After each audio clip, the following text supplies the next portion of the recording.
Hey guys, thanks for coming. Welcome to the show. If you'd like to support this channel, we got PayPal and Patreon links in the info box below. And be sure to check out the Globe Terminator website. It's really rocking, man. A lot better than I thought it would do. And especially the new page, Scientific Proofs of a Creator. That page, it might overcome my homepage. I mean, it just rocks straight up to the top. So thanks a lot, guys. There's a lot of great information there. Make sure you check it out.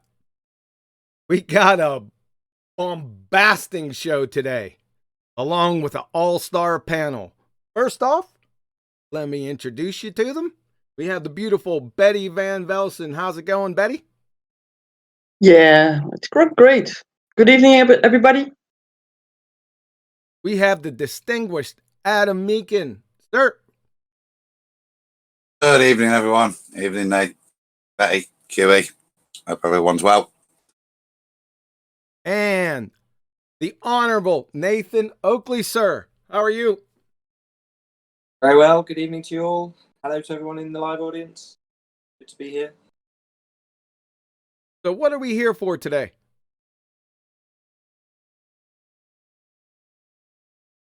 Phil Bell. Professor Phil Bell. I'm always interested in listening to somebody who's from academia discuss these topics. So it's So remember, guys, the theme for people in positions. All right. So the theme for today is if a credentialed physics professor is a stone cold numpty, then where does that leave the mindless hordes of rank and file spinning space monkeys? That's the theme. I am the prosecutor. The people on the panel and in the audience are the judges and the jury. So I'll leave it to you.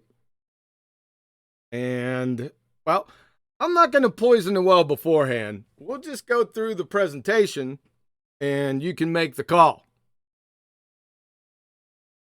Fair enough? Sounds good. Feel privileged you trust my judgment so much, John. QE. So, Why wouldn't thank you, I? sir. Yeah, why wouldn't I? Looking more forward to seeing the chat response to this one. Well, like I said, it's a telltale sign because this guy is worshipped by the spinning ballers. I mean, I'm talking about full palm leaves reverence. That's where this is coming from. So listen, I woke up, I have to admit, humble and contrite this morning. So What? So I wasn't usually my usual aggressive self this morning. I just wasn't, right? You came in humble and what? Humble and contrite. Okay, what's contrite? I don't know. Look it up. It's another word you wouldn't associate with John. Betty. Okay. Well, I was baffled by the humble part already, so that's good. Yeah, full of compassion this morning, but I'm afraid that it might go by the wayside. I think you guys are going to see what I mean here in a few minutes. So, any old business before we get started? Yeah, there's someone that snuck in here, and it was Chocolate saying is in here. Chocolate! Hello. You crashed the party. Yeah, that's what I do. I crash parties. Yeah. What's How's up, it going guys? down there in Albuquerque? I made the wrong left. Yeah, sir. Good, man. So, are you familiar with Professor Phil Bell? Very recently, because I just watched that video that he had, where he's talking about how we all squandered our education because we don't know what he knows, and apparently he's the all-knowing. So, just, yeah, funny. So, did it leave you impressed? Did you feel that you squandered your education? I feel like I had to struggle to not press the exit button. Within I 2 had minutes. I had the idea because he said something about putting satellites up in orbit or something that he did, or something with rocket science, and I thought that doesn't impress me much. Right? It doesn't impress me much, right? Is that how Yeah. that song goes? Jeez, oh man. Sort of, yeah. Well, it's more melodious, but the guy wasn't getting my melody. Oh, wait a second. Sort of. Wait a second. Speaking to that, have you laid down your track yet, Betty?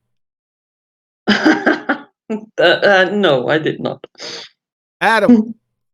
Adam. I thought that was a little interlude as to what we were going to get. I thought a little bit of a Dutch Shania Twain we were going to get. No, I don't know the lyrics to that song. To what song? That's Shania Twain is a person, not a song. But that song, I don't know the lyrics to, right? What song? That don't impress me much. Lee. Oh, I got Liking it. it. I'm liking it. Little taster. I'm liking it. Yeah. I just wanted to bring it out because I don't want us to forget about it, because Betty is going to lay it down. I'm not using it to pressure or anything because. Yeah, but I do, right? Yeah, but you're going to do, I know you're going to do it. So it's not one of those. Now, I don't Yeah, know. but I think that the Wokey is over, right? So it's all water under the bridge. Is the Wokey over, Adam? No, it's a waiting for Betty. Ah! I don't want to answer that. Okay. Now, it's not just Is Betty. COVID over with? No. So it's not over with yet, Betty. You've got plenty of time. You can certainly get it done by the weekend and it'll still be out. Okay, we have, but that's Betty. We still have a couple outliers. We have Chocolate that needs to lay down his song. Nathan, right? Now, And Robert is in here too now. So Robert, thanks for being on time. Appreciate it, Kaiser Sose. Yeah, kiss my ass. Hey. oh, that's a good start. I'm going through a tunnel. Jeez. All right, how's it going, Robert? It's good. It's good. It's good. I had to listen to that guy's video. Oh my God. I posted a comment on his channel. So he might respond, he might not. We'll see. Yeah, that video that you guys are talking about, I am not dealing with that here today. This is a completely separate issue. This was held on Jose Retard's channel. This was a discussion between Dr. Phil Bell and SE Montreal that I was turned on to. It was, I think it went about 30 or 40 minutes. It might have been longer. I can't remember. But I pulled that, many of the excerpts from that conversation, and that's what we'll be going over today. And if you missed it, Robert, I am the prosecutor in this scenario.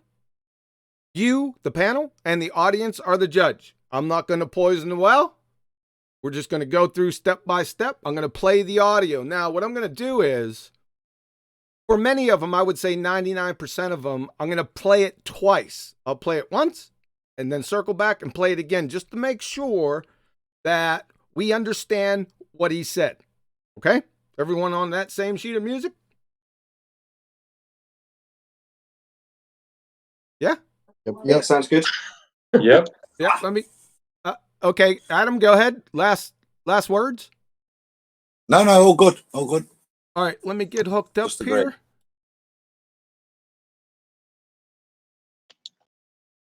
Like I said, most of them, 98%, we'll go ahead and play twice. The longer excerpts, obviously, I'm only going to play once. So, all right, we ready to roll? Let's roll. Good. Let's roll. Here we go. I got a super chat before we start. Oh, my goodness. Yeah, sorry. Before, I don't know when I get the chance again. So it's from Elijah Freeman, and he says, "Thanks for rocking." Hey, thank you, sir. Thanks, Elijah. Appreciate it, sir. Great timing, by the way. No, that's my timing. It's not his. Don't worry about it. We'll have specific spots we're going to stop. Okay, so you'll have plenty of chances. Don't feel rushed. All right, Betty? Okay. All right. Let me set it up again. All right, here we go. Let's get back to the question at hand. So I'll just ask you some questions. Now, you think that the Earth is an open system, right? No, I think it has to be a closed system in order for us to have gas pressure. So you're saying that it is a closed system? Okay, all right. I misunderstood that because everyone was trying to tell you that it's acting like a closed system, and you seem to be disagreeing with it. Let's get back to the question at hand. So I'll just ask you some questions. Now, you think that the Earth is an open system, right? No, I think it has to be a closed system in order for us to have gas pressure. So you're saying that it is a closed system? Okay, all right. I misunderstood that because everyone was trying to tell you that it's acting like a closed system, and you seem to be disagreeing with it.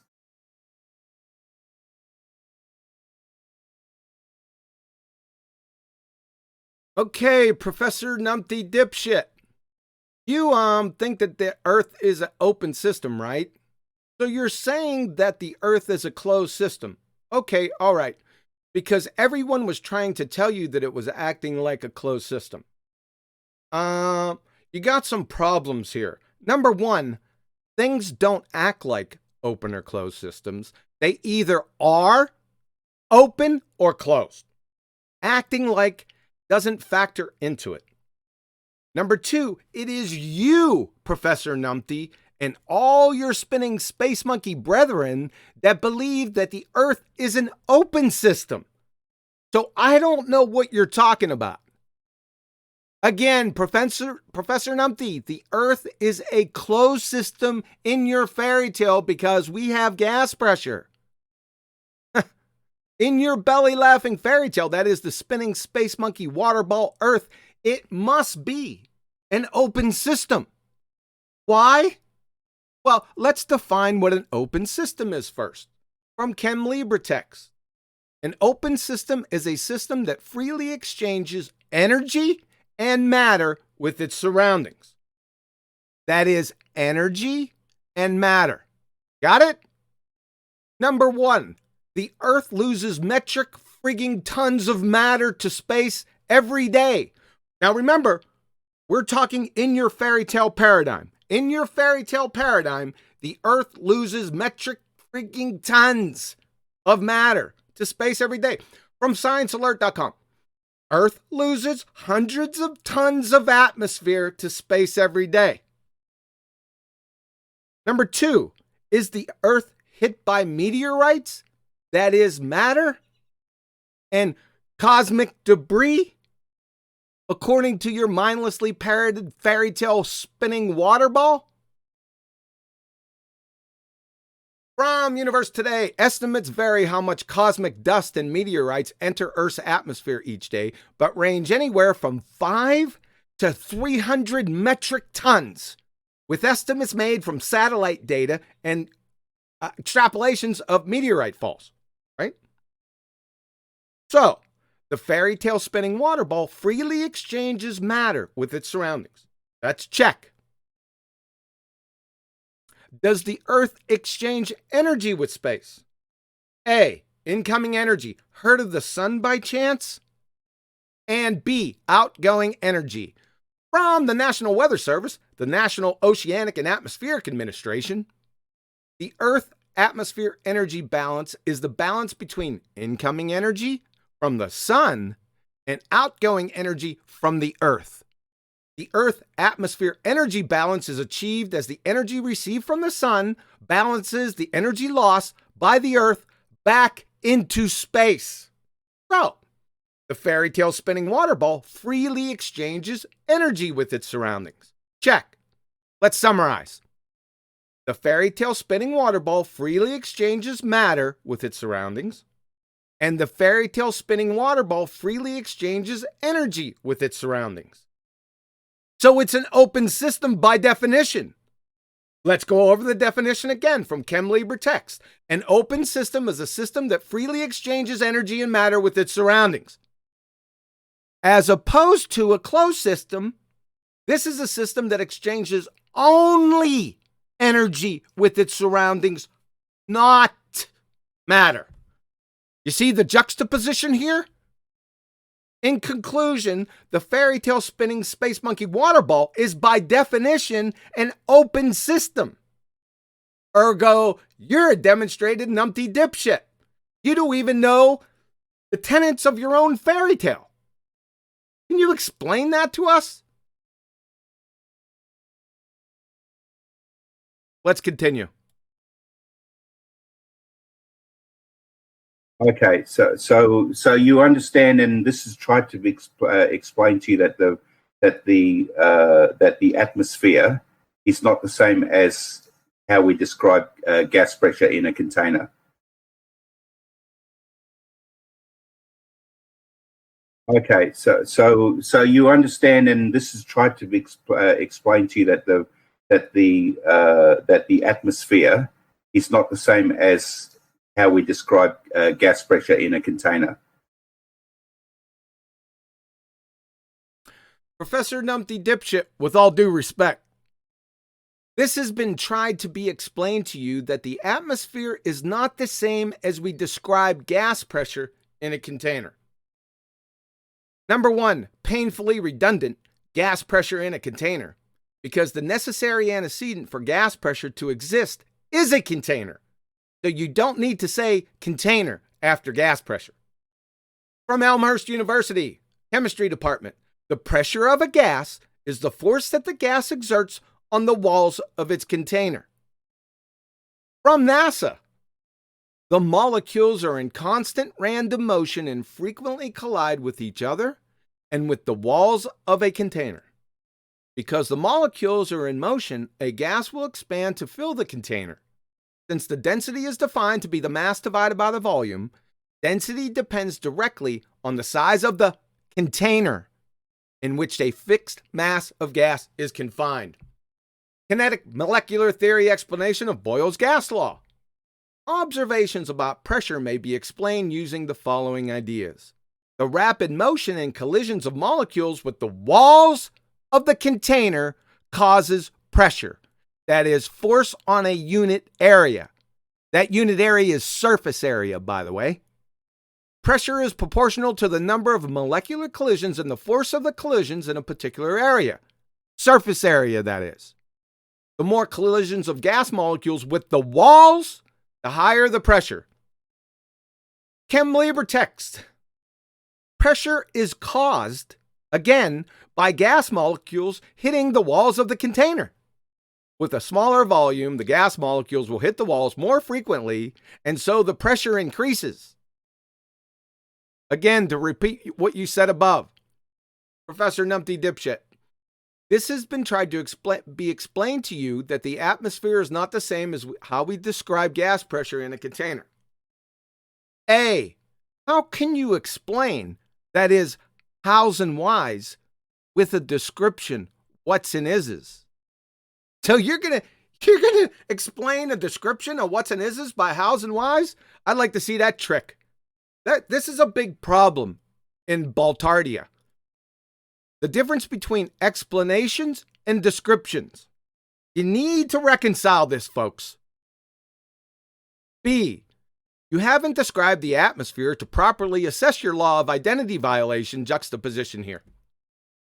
And C, how you describe, like I was talking about in A, as noted above, descriptions only answer what's and is's. So the only coherent way for your statement to make a lick of sense is to tell us about the how. That is the mechanism you use to describe the object, gas pressure, i.e. your mouth, text, keystrokes, keyboard, smoke signals, special Evo mind powers. You follow? And D, the atmosphere exerts pressure, that is gas pressure, because atmo means air. Air means gas. So atmospheric pressure is gas pressure. Ergo, when you clumsily attempt to differentiate atmospheric pressure from gas pressure, you immediately violate the law of identity. You're a dipshit, in other words. So, when his horseshit is directly challenged here in a second, he train wrecks himself and then clumsily diverts red herring fallacy into another farce. You understand? What's the atmosphere made of, Professor? If I may. So it's made out of different gases, but you understand? Do you understand that things fall? Do you accept that things fall to the ground? Do you understand? What's the atmosphere made of, Professor? If I may. So it's made out of different gases, but you understand? Do you understand that things fall? Do you accept that things fall to the ground? Question: what's the atmosphere made of, Professor? So SE caught on to his little game and then challenged him. So Professor Numpty Dipshit responds, it's made out of different gases. Well, thank you. Appreciate that. You just train wrecked yourself. I'll bet you didn't even realize it. Then you say, do you understand that things fall? Do you accept that things fall to the ground? What do things falling to the ground have anything whatso friggin' ever to do with gases in the atmosphere, dipshit? B, and no, we don't accept that things fall to the ground. For example, helium, nitrogen, water vapor, methane, and what you're made of, a whole bunch of hot air. Are these things, numpty? Hey? Then he contradicts himself in his very next statement. Now, you can't make this stuff up, folks. Here we go. Do you accept that moisture from the sea rises? Do you accept that? Do you accept that moisture from the sea rises? Do you accept that? Professor Numpty Dipshit, do you accept that moisture from the sea rises? Do you accept that? You just said, do you understand that things fall? Do you accept that things fall to the ground? I suppose rise and fall mean the same in Baltardia, right? P.S. Do you accept that 3 times in a single short sentence? That's an achievement. Here, let me try it. Do you accept that? Do you accept that? Do you accept that? You're a numpty dipshit? Newsflash, everyone that watches this knows you are with absolute certainty.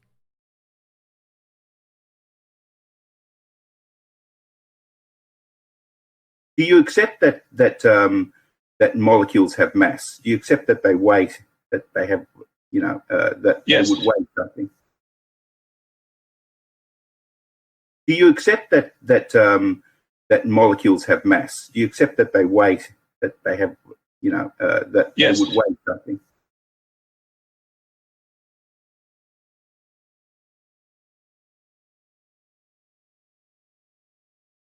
Professor Numpty Dipshit, do you accept that molecules have mass? That they weigh something? Number 1, nope, I don't accept your parroted horseshits. Number 2, define mass, numpty. Then define weight. Even in your fairy tale paradigm, weight and mass are very different things. Duh. Let's see from your alma mater wiki, and I'm going to tear this up here in a few seconds, but let's go through it once and then I'll circle back a little bit. So, in common usage, the mass of an object is often referred to as its weight, though these are in fact different concepts and quantities. In scientific contexts, mass is the amount of matter in an object, yeah, right, though matter may be difficult to define, whereas weight is the force exerted on an object by gravity. Yeah, this is a train wreck. Let's go back through this. So, mass is different than weight. So you're using the colloquial definition above here. And you always remind flat earthers not to use the colloquial definition, but you use it as a professor of physics. Yeah, that makes perfect sense. In scientific context, what the hell does that even mean? What, in the scientific method, mass This is non sequitur. Mass is the amount of matter. We're going to take that to the woodshed here in a second. Though matter may be difficult to define. No, matter's the easy one to define. It's this mass train wreck that's problematic. And then finally, whereas weight is the force exerted on an object by gravity. Okay, all right. Allow me to rip this to shreds. So, the prestigious New York University agrees with you. Mass is a measurement of the amount of matter something contains. Rot-row, Shaggy. From the Royal Society of Chemistry, the mole became part of the International System of Units, the SI, in 1971.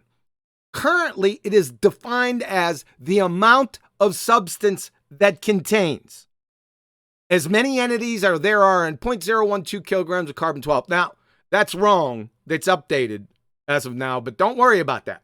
See, because at a fundamental level, inherently, mole, not a mole, but mole is the amount of substance or matter something contains. So these two definitions are the friggin' same. Hope you can see that. If you can't, you need to get glasses or some reading comprehension. Oh, and just because a mole is a specified amount of substance that contains doesn't nullify the fact that each mole and, per the Crayon Munchers, mass are entirely based on the amount of matter or substance that something contains. Moreover, and you're wrong anyway about your amount of substance or amount of matter, that's incorrect. The Royal Society of Chemistry, again, moreover, studies have shown that the amount of substance is often incorrectly identified with mass.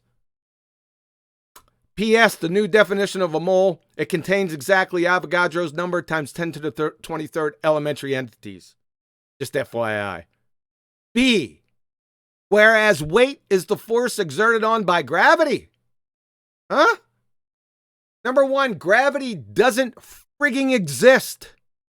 Never, ever been scientifically validated. Duh. Number two, even in the tear-jerking, belly-laughing fairy tale, gravity is not a force. Let's go over this for the 57th time. From George Musser, Scientific American. Einstein created his general theory of relativity, which provides our modern understanding of gravity. So, meaning that this, if he's talking about our modern understanding of gravity, there must be an antique version. That means two versions, right? With the express purpose of expunging non-locality from physics. Isaac Newton's gravity acted at a distance as if by magic, and general relativity snapped the wand in two by showing that the curvature of space-time and not an invisible force. You get that part? Let me say it again. And not an invisible force gives rise to gravitational attraction. That one doesn't impress you much? Let's go for about 8 others. From Caltech. Einstein came up with the theory of general relativity in 1915, the prototype of all modern gravitational theory. Its crucial ingredient involving a colossal intellectual jump is the concept of gravitation not as a force, but as a manifestation of the curvature of space-time. Brian Cox, there isn't really a force of gravity at all. George Musser, in a separate video interview by Fight the Tight Shirt, gravity is not a force, but you can think of it as a force. From Wikipedia, their alma mater, gravity is most accurately described by the general theory of relativity, proposed by Albert Einstein in 1915, which describes gravity not as a force. From the universe today, in general relativity, gravity is not a force between masses. From the University of California, Riverside, strictly speaking, gravity is not a force. Shocking. From PhysOrg, according to this theory, gravity is not a force. From New Scientist, so although the Earth appears to be pulled towards the sun by gravity, there is no such force. From PhysLibreText, the answer is that gravitation is not a force between two objects. From the physics hyper textbook, gravity isn't a force. From Joyland Bloomfield, Cornell University. So to summarize, general relativity says that matter bends spacetime, and the effect of that bending of spacetime is to create a generalized kind of force that acts on objects. However, it isn't a force as such that acts on the objects or on the object, but rather just the object following its geodesic path through spacetime. Booga, booga, booga. So did we clear that up, that gravity is not a force, right? So the definition that the Alma Mater Wiki provided is horse crap on many levels. The force is a force exerted on by gravity. There is no force of gravity. So you can't invoke it. You can't invoke invisible three-toed gnomes when you have none.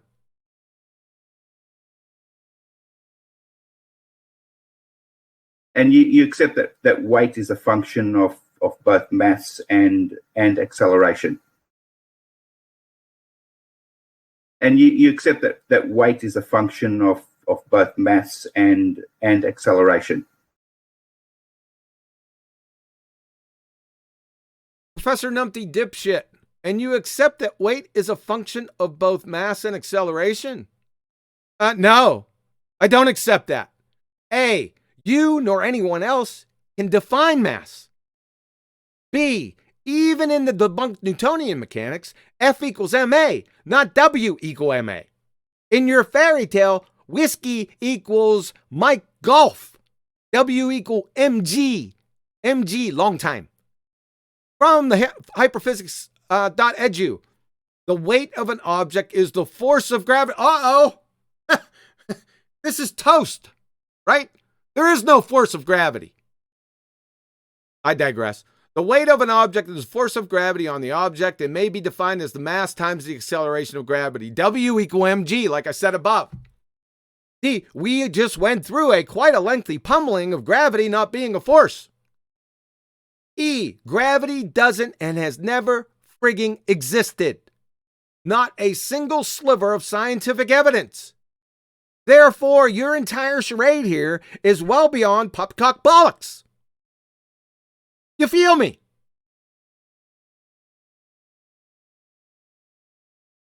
Do you accept that things fall at the same rate? Do you accept that things fall at the same rate? Professor Numpty dipshit, do you accept that things fall at the same rate? Nope. Times 2. Number 1, not everything falls. Some things rise, like you even said before. Remember this, Professor Numpty dipshit? I quote, do you accept that? Do you accept that moisture from the sea rises? Right? And number 2, they don't fall at the same rate. 100 kilograms of feathers will fall at a much different rate than a 100 kilogram bowling ball. Duh. You accept that mass itself is not the reason why things fall at the same rate.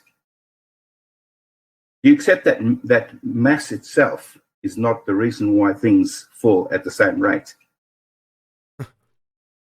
Professor Numpty dipshit, do you accept that mass itself is not the reason why things fall at the same rate? Nope. Complex question fallacy. It's a form of begging the question. It's framing a question so that some controversial presupposition is made by the wording of the question. Guess what that controversial presupposition might be? Mass. You nor anyone else can define it, so you can't invoke it. You can't use it. And P.S., things don't fall at the same rate. See directly above. Questions, comments? Okay. Can I give a quote, one of my favorites in this particular area? Right. And I want to dedicate this. I want to dedicate this to Professor Numpty Dipshit, who is in the chat. A little bit of a Hold on, Adam. little chat. Hold on, Adam. Chocolate, can you hear Chocolate talking? Oh, not at all. He's talking right now. Go ahead and drop and come back in. I will do so. Thank you, sir. Yes. Yeah. So, besides being in the chat and actually, what's the quote? Gravity is not a force. I agree, which he just wrote. Which is funny. Well, George Musser, 2019, Professor. We must consider Newtonian gravity as a force. Now, it doesn't mean it really is one, but we don't necessarily have to work at the really is level. That's dedicated to you, Professor Phil, right? Because you apparently don't like to work at the really is level. So, yeah, that's why you're here and you're getting pummeled. Over. Adam, sir, are you back? Yes, sorry about that, Chop. Didn't hear you, mate. No, that's okay. It's not your fault. Go ahead, Adam. It was just a quick point. I think that probably exemplifies the point. Professor Phil's in chat. We started having a few questions, and with regards to him addressing some of the stuff that you were raising there, and we got to the point as to how containment isn't required from a point of view. Eventually, the admission was gravity, and I've asked Phil now a number of times if he could demonstrate his gravity gas containment, obviously outside of his religious beliefs of going outside and looking at the sky vacuum. I'm still waiting for an answer. He seems to be now engaging with lots of other people and not responding whatsoever, which I think which exemplifies that all we have when it gets to his fundamentals is a religious belief, because he was quite happy to converse up until that point that I asked him to finally substantiate his claim. Come on, Phil. No one's being rude. It'd be lovely to hear you actually explain that to me, because genuinely, if you are Professor of Physics, you should have an easy answer for this old chestnut, shouldn't you? So he's a Professor of Physics? Yes, he is a credentialed Professor of Physics. Yes, he is. You sure? Yeah, I back-checked it. Yes, unless he doctored some stuff up. But yeah, no, he's a Professor of Physics. Yes. In fact, I think it's, Professor, correct me if I'm mistaken, but it's at Monash University. Is that correct? Can somebody confirm that in chat?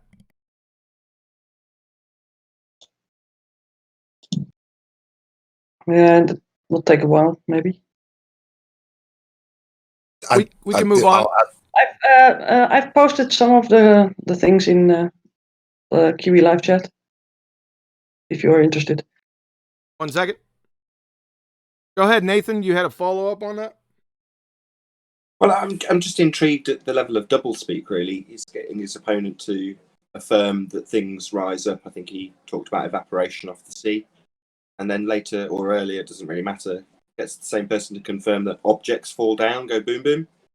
So you're like, why are you getting somebody to confirm the complete polar opposite of what you're asking them to confirm earlier or later? It kind of makes no sense. It is literally doublespeak.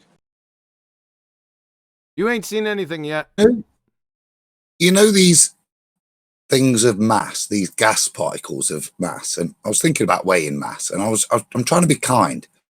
So if, and I'll allow that you could actually grab one gas particle, yeah, how do you then put it on the scales to weigh it, Phil? You need a container.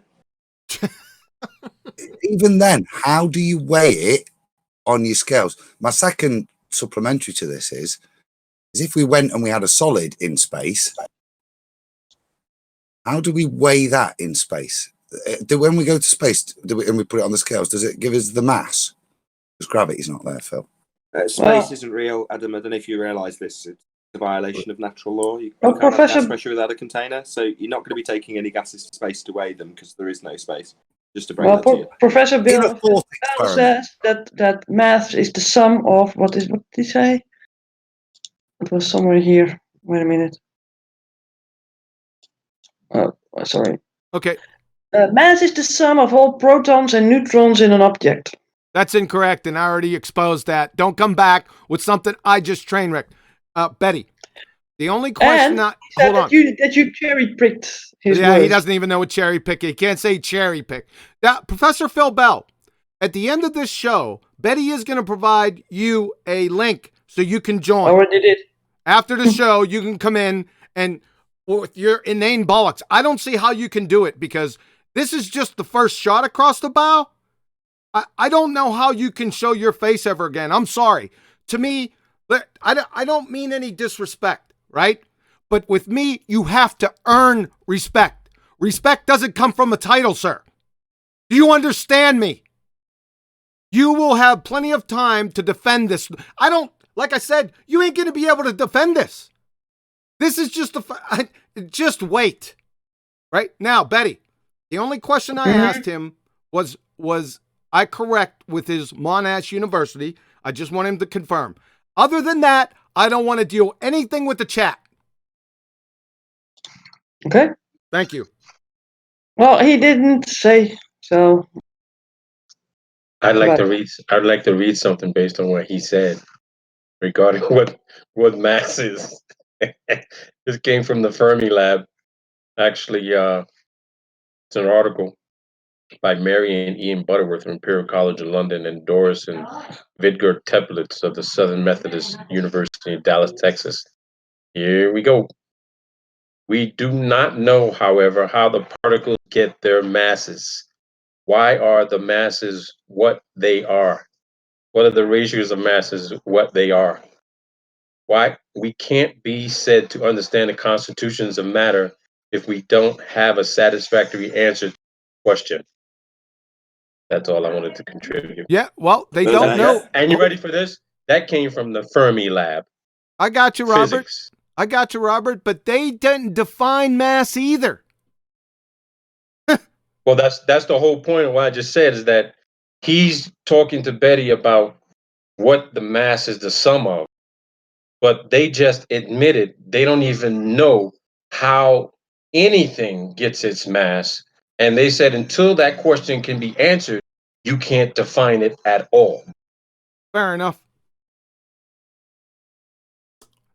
Anything else? Nathan?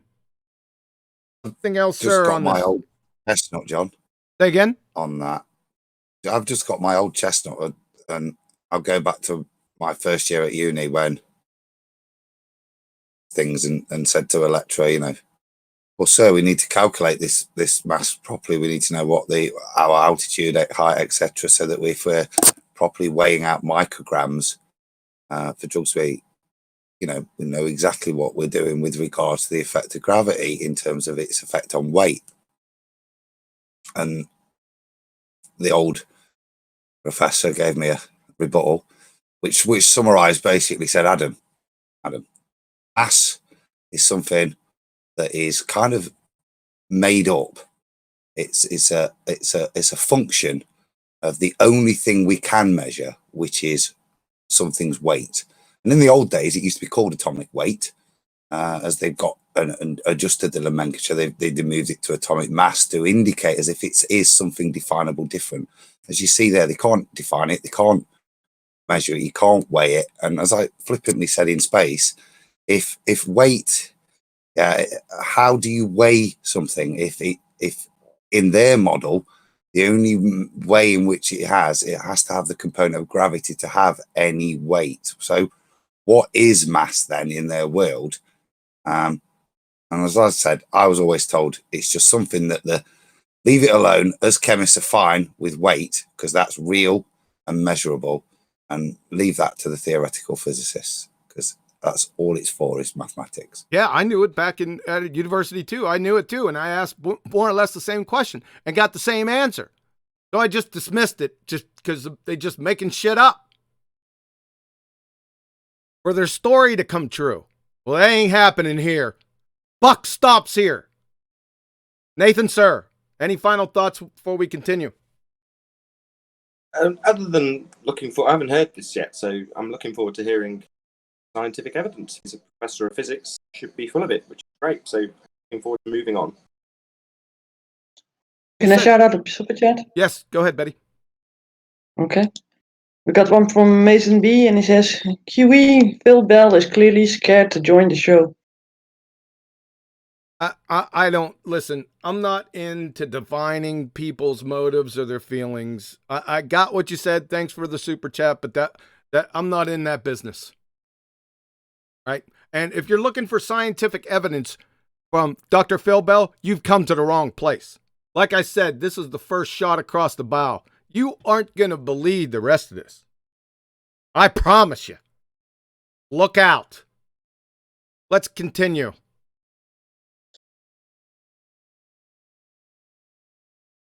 Define mass for me, Professor. Okay, so everything is made out of atoms. Would you agree with that? Define mass for me, Professor. Okay, so everything is made out of atoms. Would you agree with that?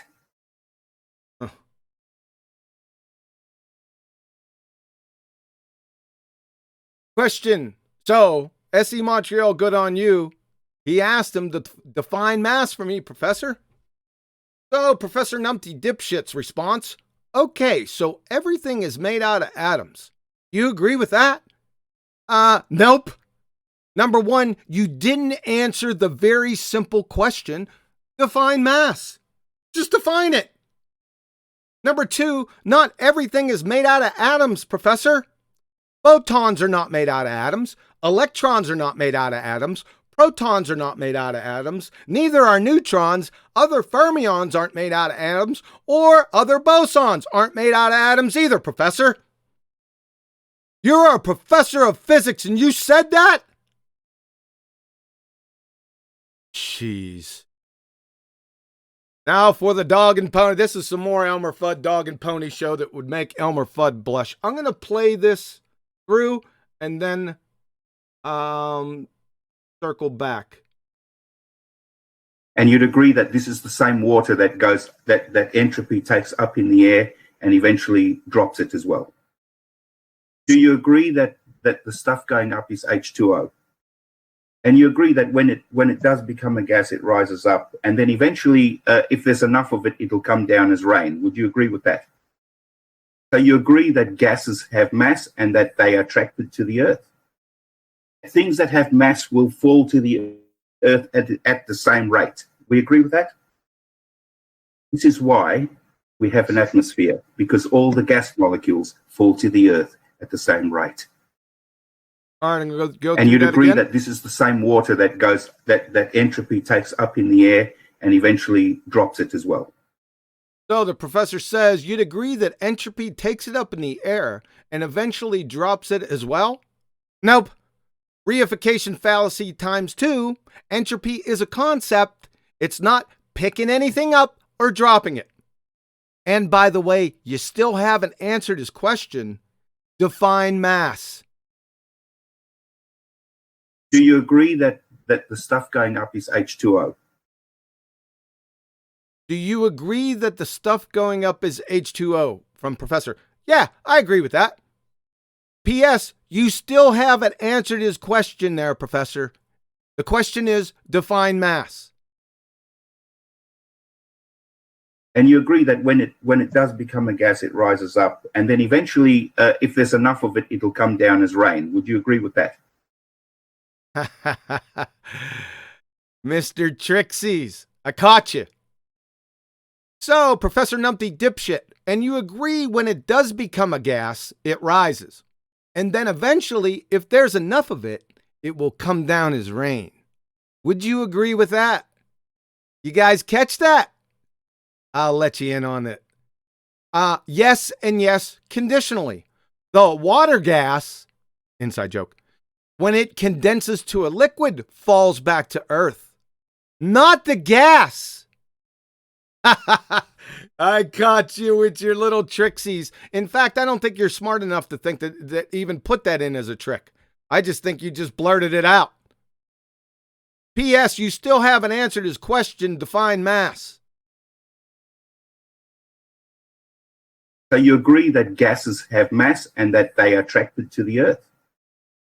Nope and nope. Number one, you haven't defined mass yet. You know, the question that you've been skipping by, Texas two-step style, for the past 5 minutes. Number two, gases aren't attracted to the Earth. Remember helium, nitrogen, water vapor, methane, and that stuff that you're made up of? Hot air? And again, equivocation fallacy, the old bait and switch. Your train wreck water example, phase transitioned into a liquid, then fell back to the Earth.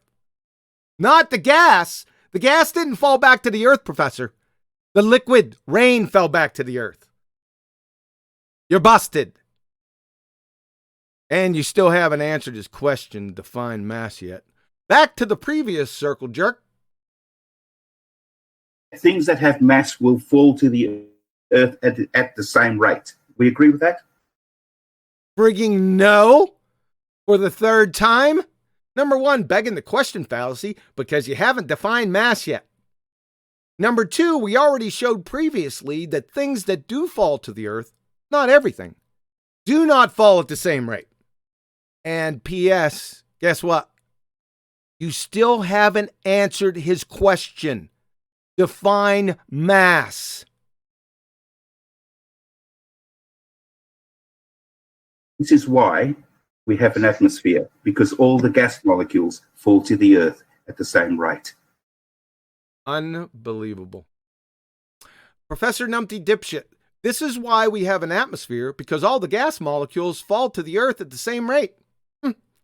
Even if your previous 6 premises were correct, and without 5 logical fallacies, your belly-laughing conclusion here would still be non sequitur. Number 2, it directly violates gas behavior and the entropy laws. That's the second law of thermodynamics. From the chemistry department at Purdue University, particles in a gas vibrate and move freely and randomly, or move freely at high speeds. From sciencelearn.org, the atoms and molecules in gases are much more spread out than in solids or liquids. They vibrate and move freely at high speeds, right? So how can they be falling back to Earth with a single vector when every conceivable vector gases employ naturally? Can you answer me that, Professor? From educationvictoria.gov, in gases, the particles move rapidly in all directions. All directions, that means the conceivable amount of vectors that you could have. Not just one. Frequently colliding with each other in the side of the container. Pummeled again. Sir, you'd not only fail 5th grade general science, you'd struggle in a 60-level basic reasoning course.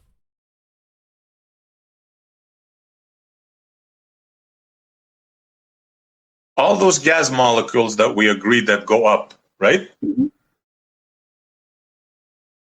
All those gas molecules that we agreed that go up, right? Mm-hmm. What? Okay, question. All those gas molecules that we agreed that go up, right? Dipshit. You just said because all the gas molecules fall to the Earth at the same rate. You just said that above. Violation of the law of non-contradiction. See, this is pathetic. Laughingly so.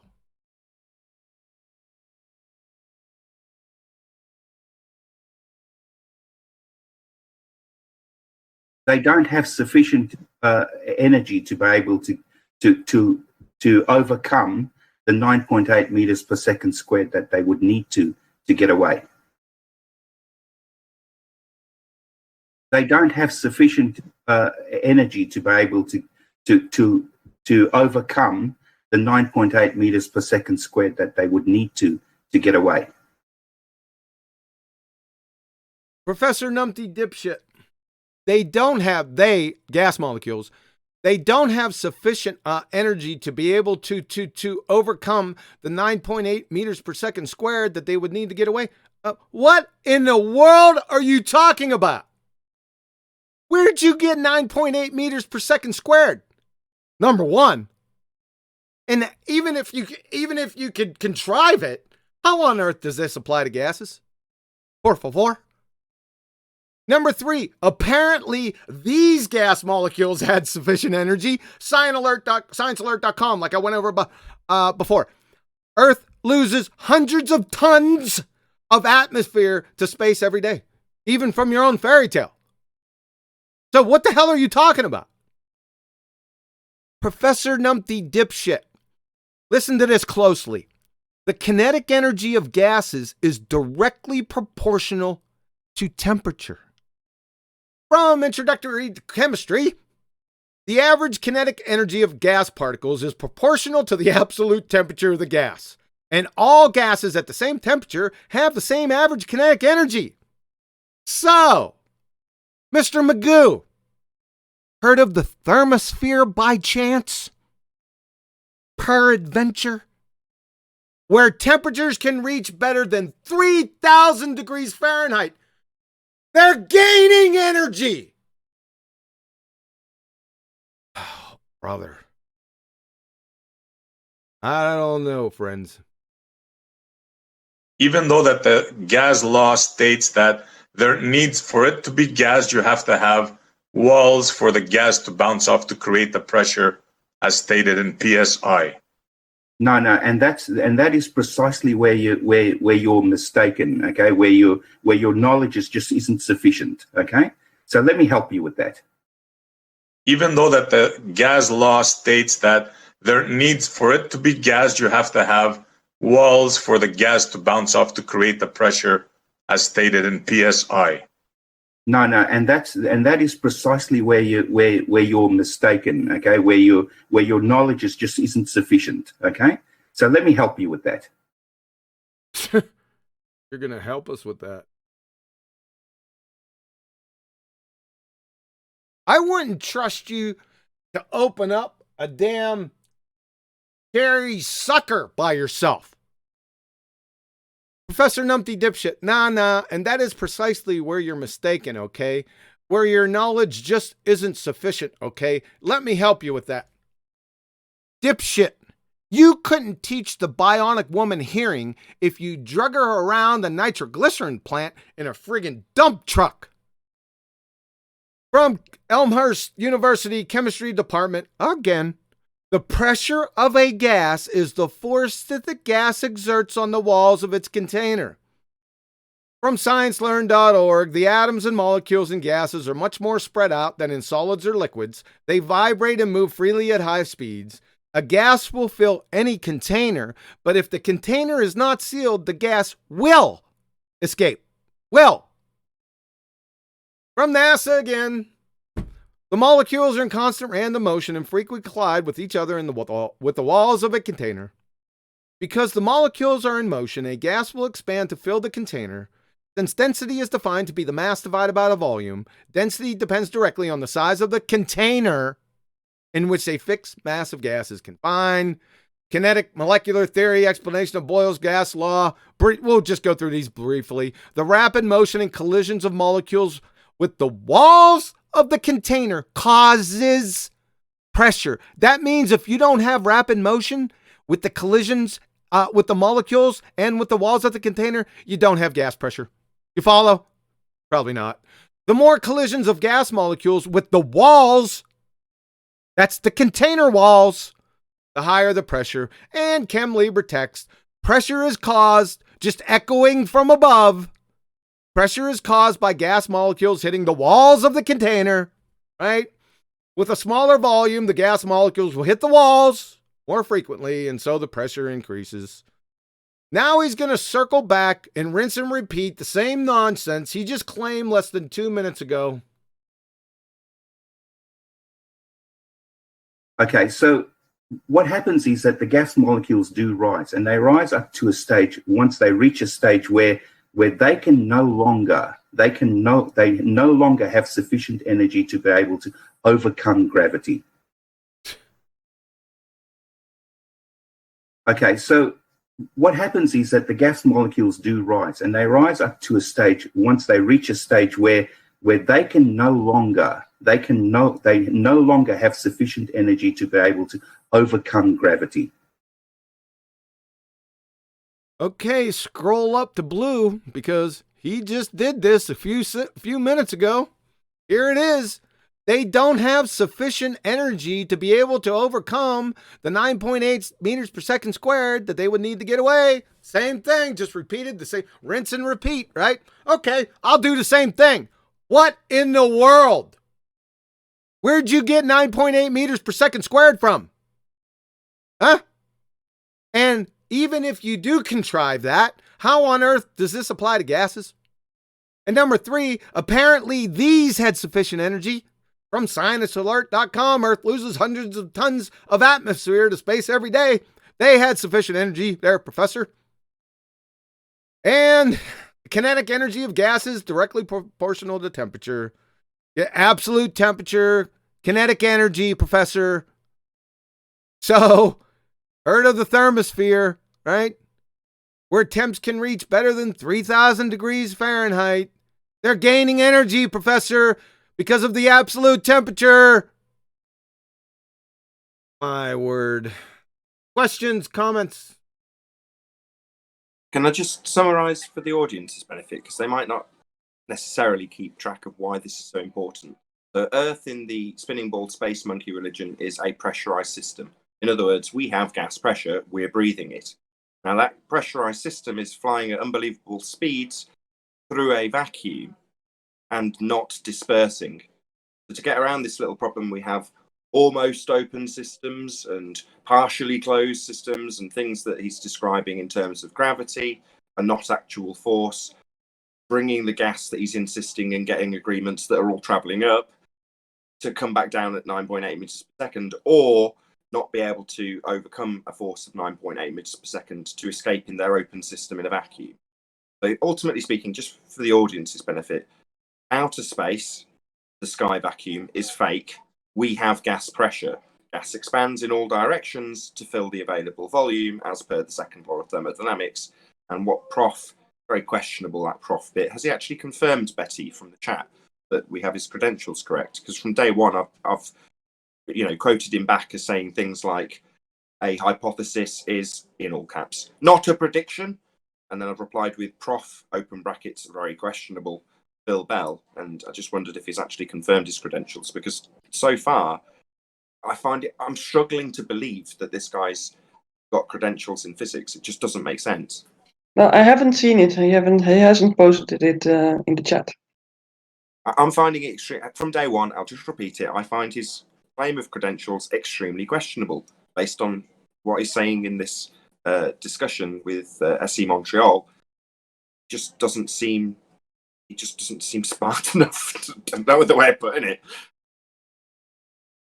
Maybe I could just follow on with that. I was a poll. John, are you able to just pull up the bit with regards to water vapor and rain?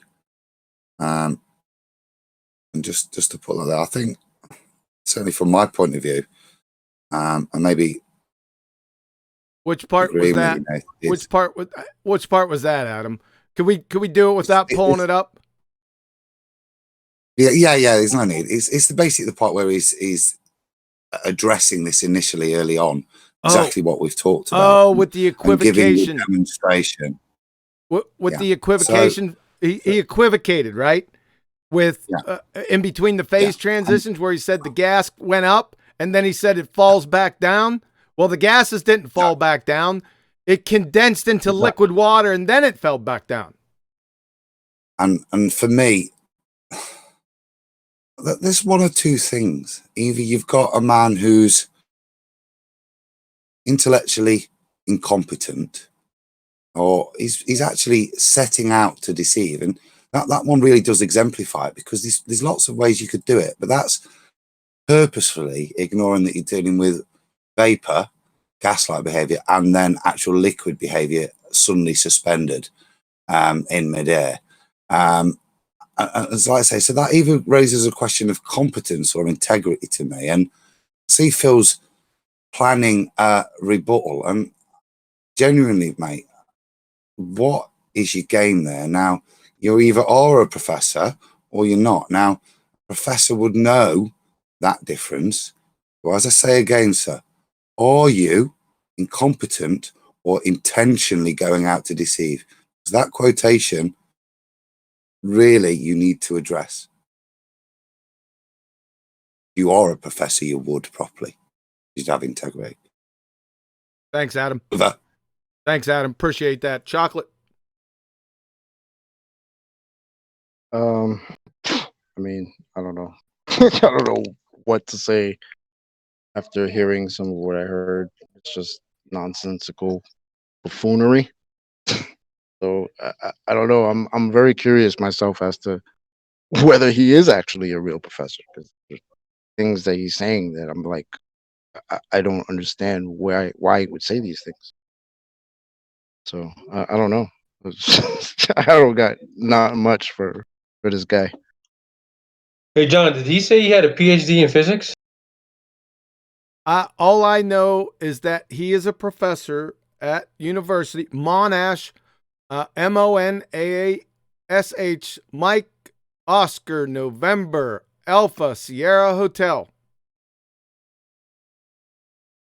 Now, I tried to pull up the faculty of the university, and it wouldn't let me do it. I had to be a part of the university, so I tried. I think he actually is a professor. I don't have a question with that. I really don't. Well, I mean, look, all PhDs have got to publish something. Okay.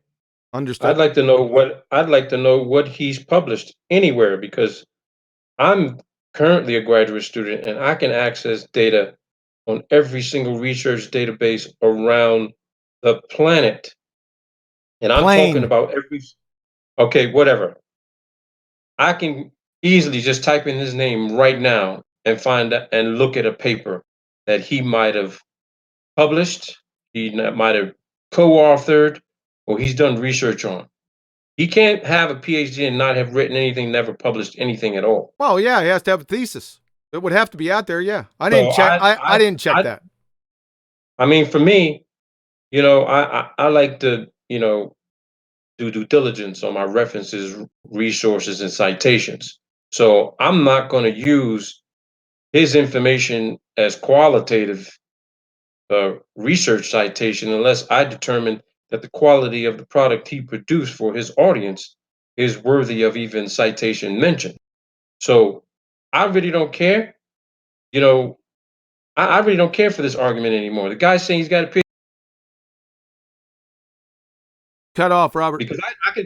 Because I could tell you here right now, the language and the syntax he's using and how he's going back and forth with Betty, and he doesn't want to, put himself out there on audio right now to have a conversation. I know he's probably afraid that you're going to be calling them names and all that kind of stuff, but he doesn't realize, John, who you really are, that you can put on that academic hat and be very respectful to him and let him state his case and his position and break it down for you.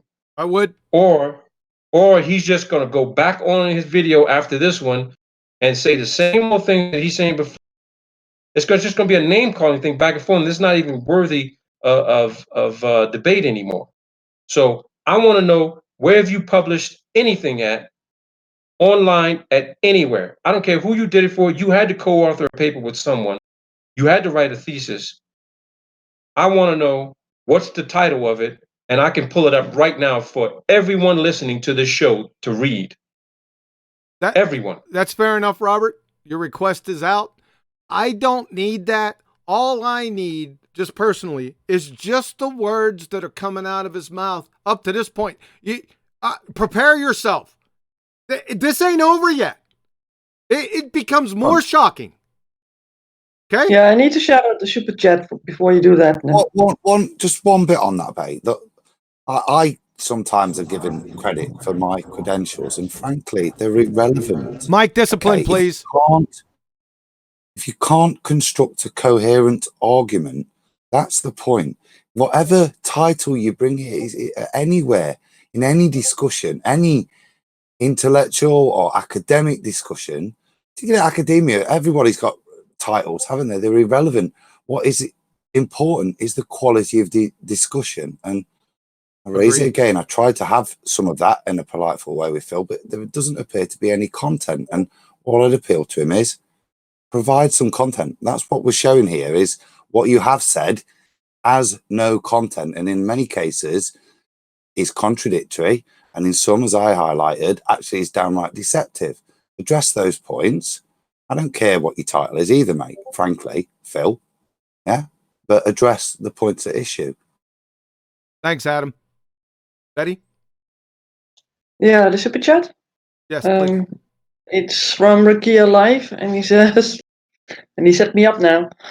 He said, I don't like calling other human names Betty.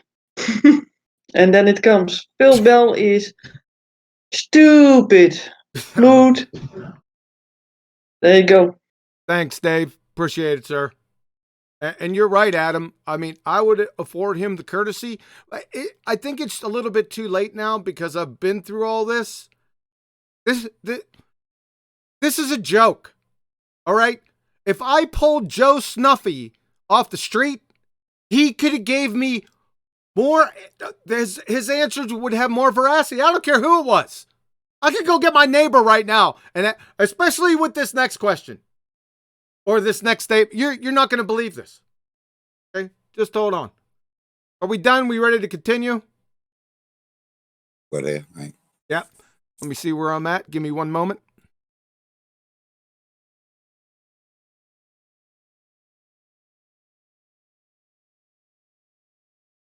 Make sure. 1 second. Smoke them if you got them. Don't smoke them. Put them out. Here we go.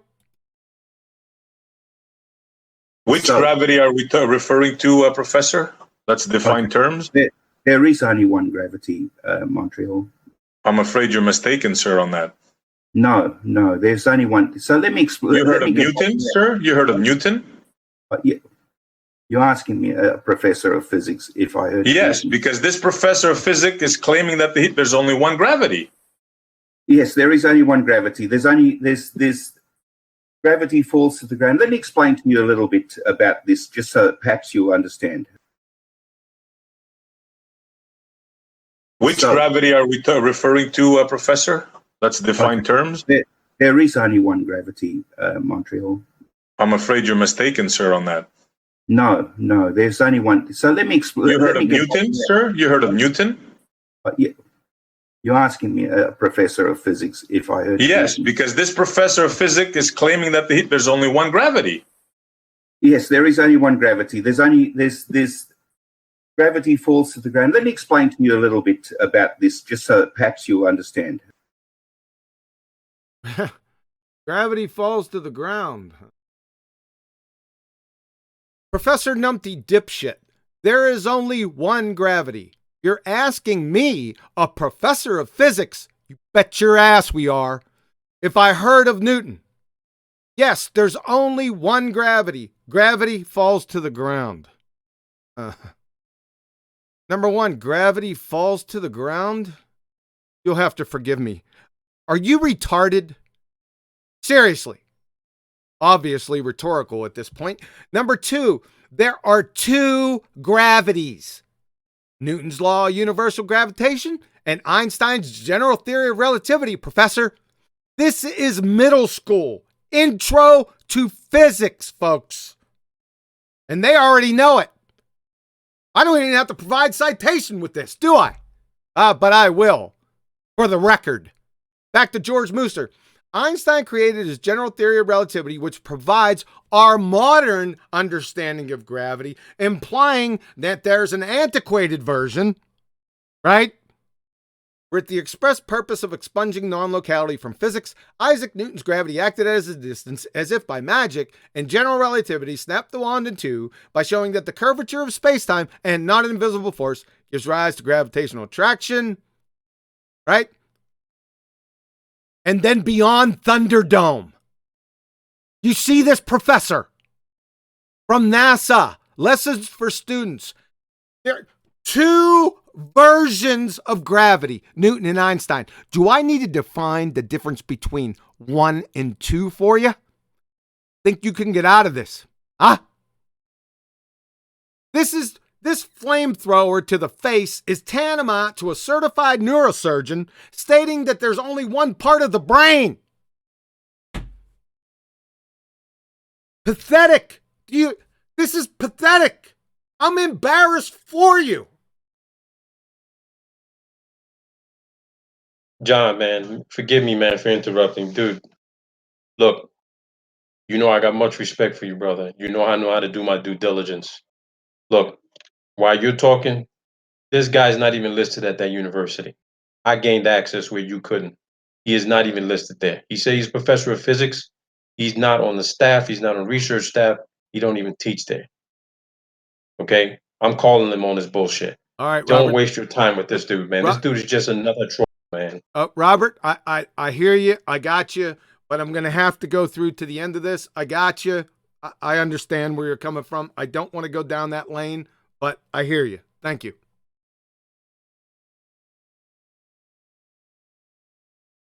So basically, there's actually no contradiction between what Einstein said and what Newton says. Okay, so what happens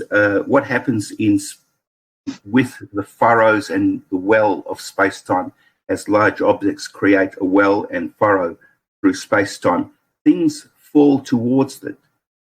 And for all intents and purposes, that looks into the real world like things are attracted to each other. That's what it looks like. But in fact, what's happening is that things are created in space-time. Space-time is basically time and three-dimensional space.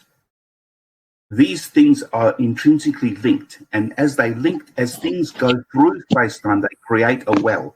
And this well, which is three-dimensional, all around you, things that are close by to it, that are smaller than it, will be attracted to it.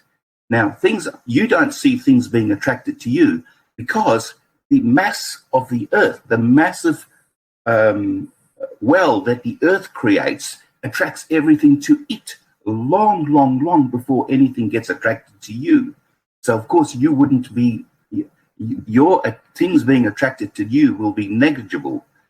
Now, this does not contradict what Newton says, because what Newton did was observe this thing happening, observe how things are attracted to each other. But Newton admitted that he didn't understand why they were.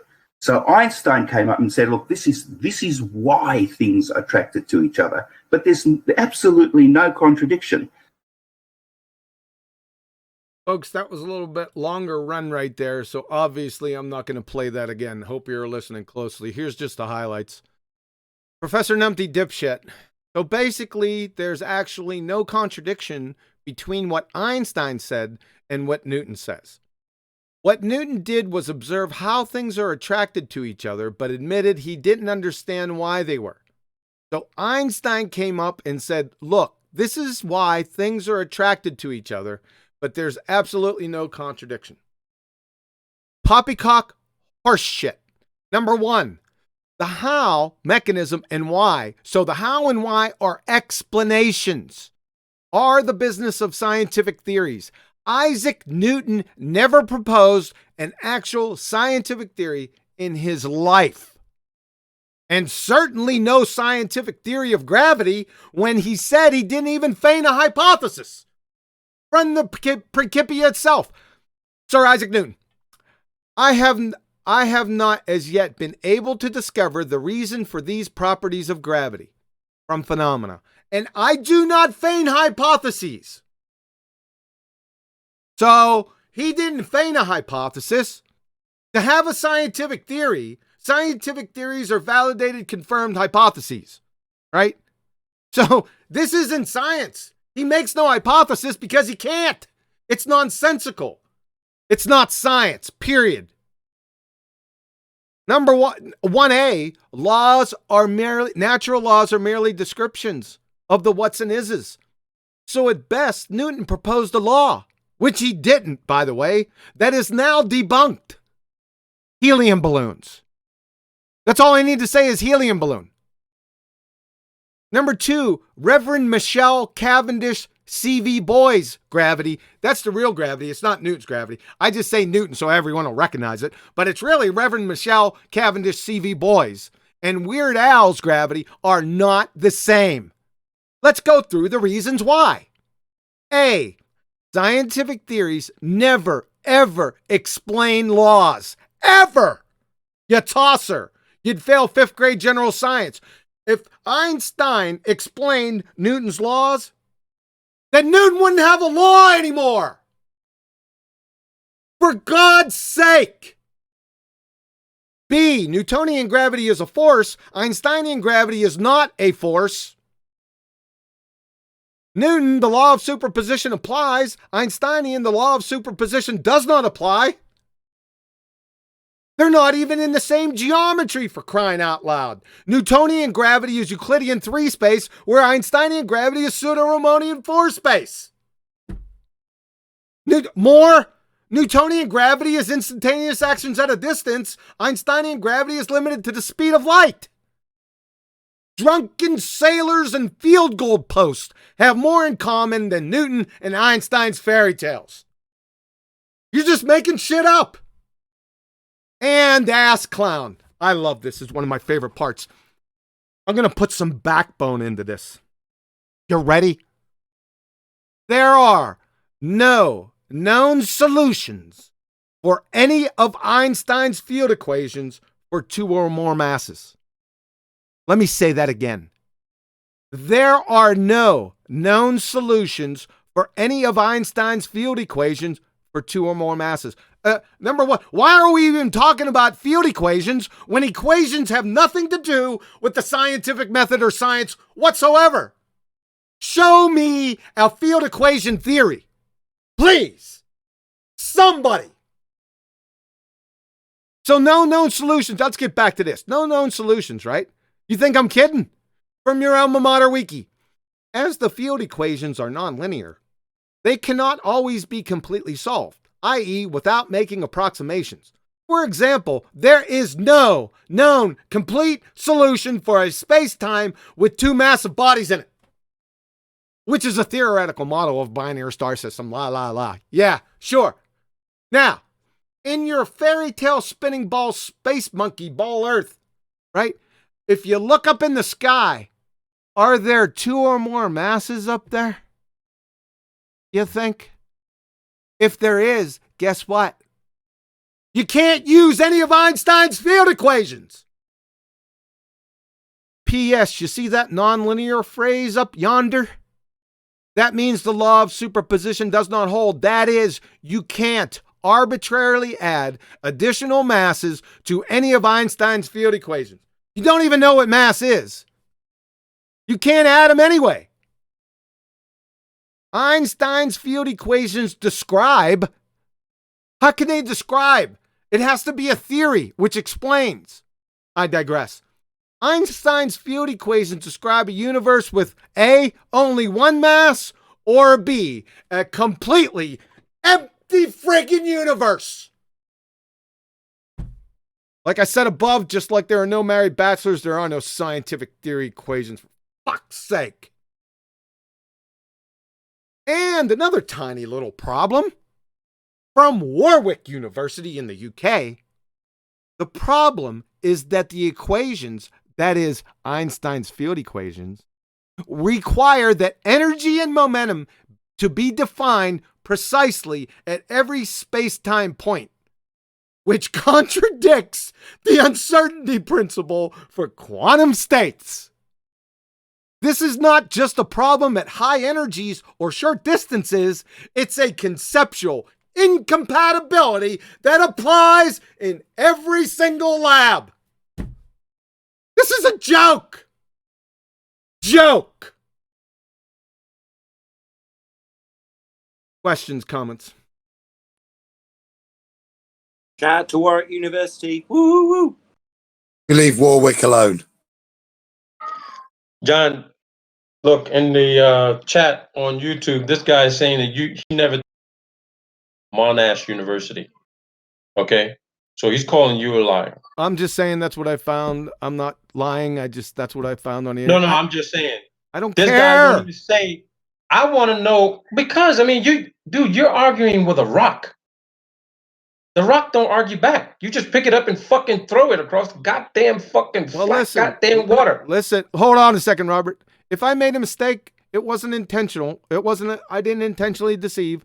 I looked him up. No one's saying that. No one's saying that at all. What I'm saying is that this guy's being called to the carpet, and he can't even say something simple about where he. Okay. He can't even say that. Okay, I don't listen. care if he wants to argue with you or not, but you're arguing with a rock. Pick it up. Got it. Throw it across the pond. Got it. Throw I got it. across the Listen, pond. if I'm wrong about Monash University, go ahead and put I don't really care, but for everyone's benefit, go ahead and put the university where you teach at. That's how you solve that problem. If I was mistaken, I am sorry. That's what I found on the internet. Sorry. Okay. Now, back to the subject matter. Chocolate, sir. Yep.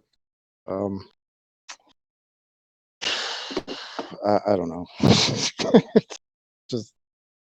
just nonsense, man. I mean, this gravity thing, it's just I'm having trouble with this guy just asserting shit. Like he says in the chat, he actually said it.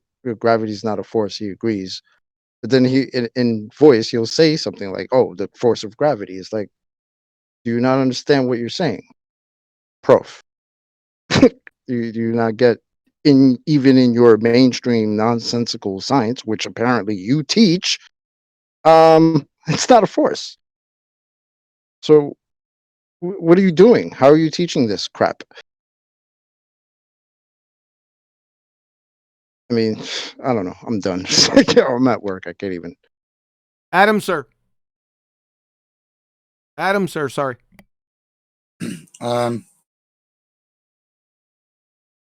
Great run through. I really like that, because when you get someone purporting to be a physics professor saying they're the same,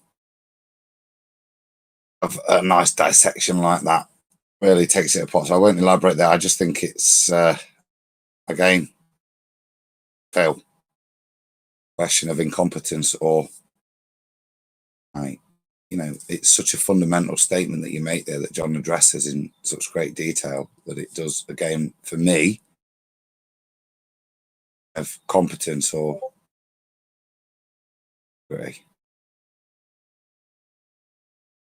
but yeah, got it, Adam. I know. I feel the same way. Nathan, sir, save me.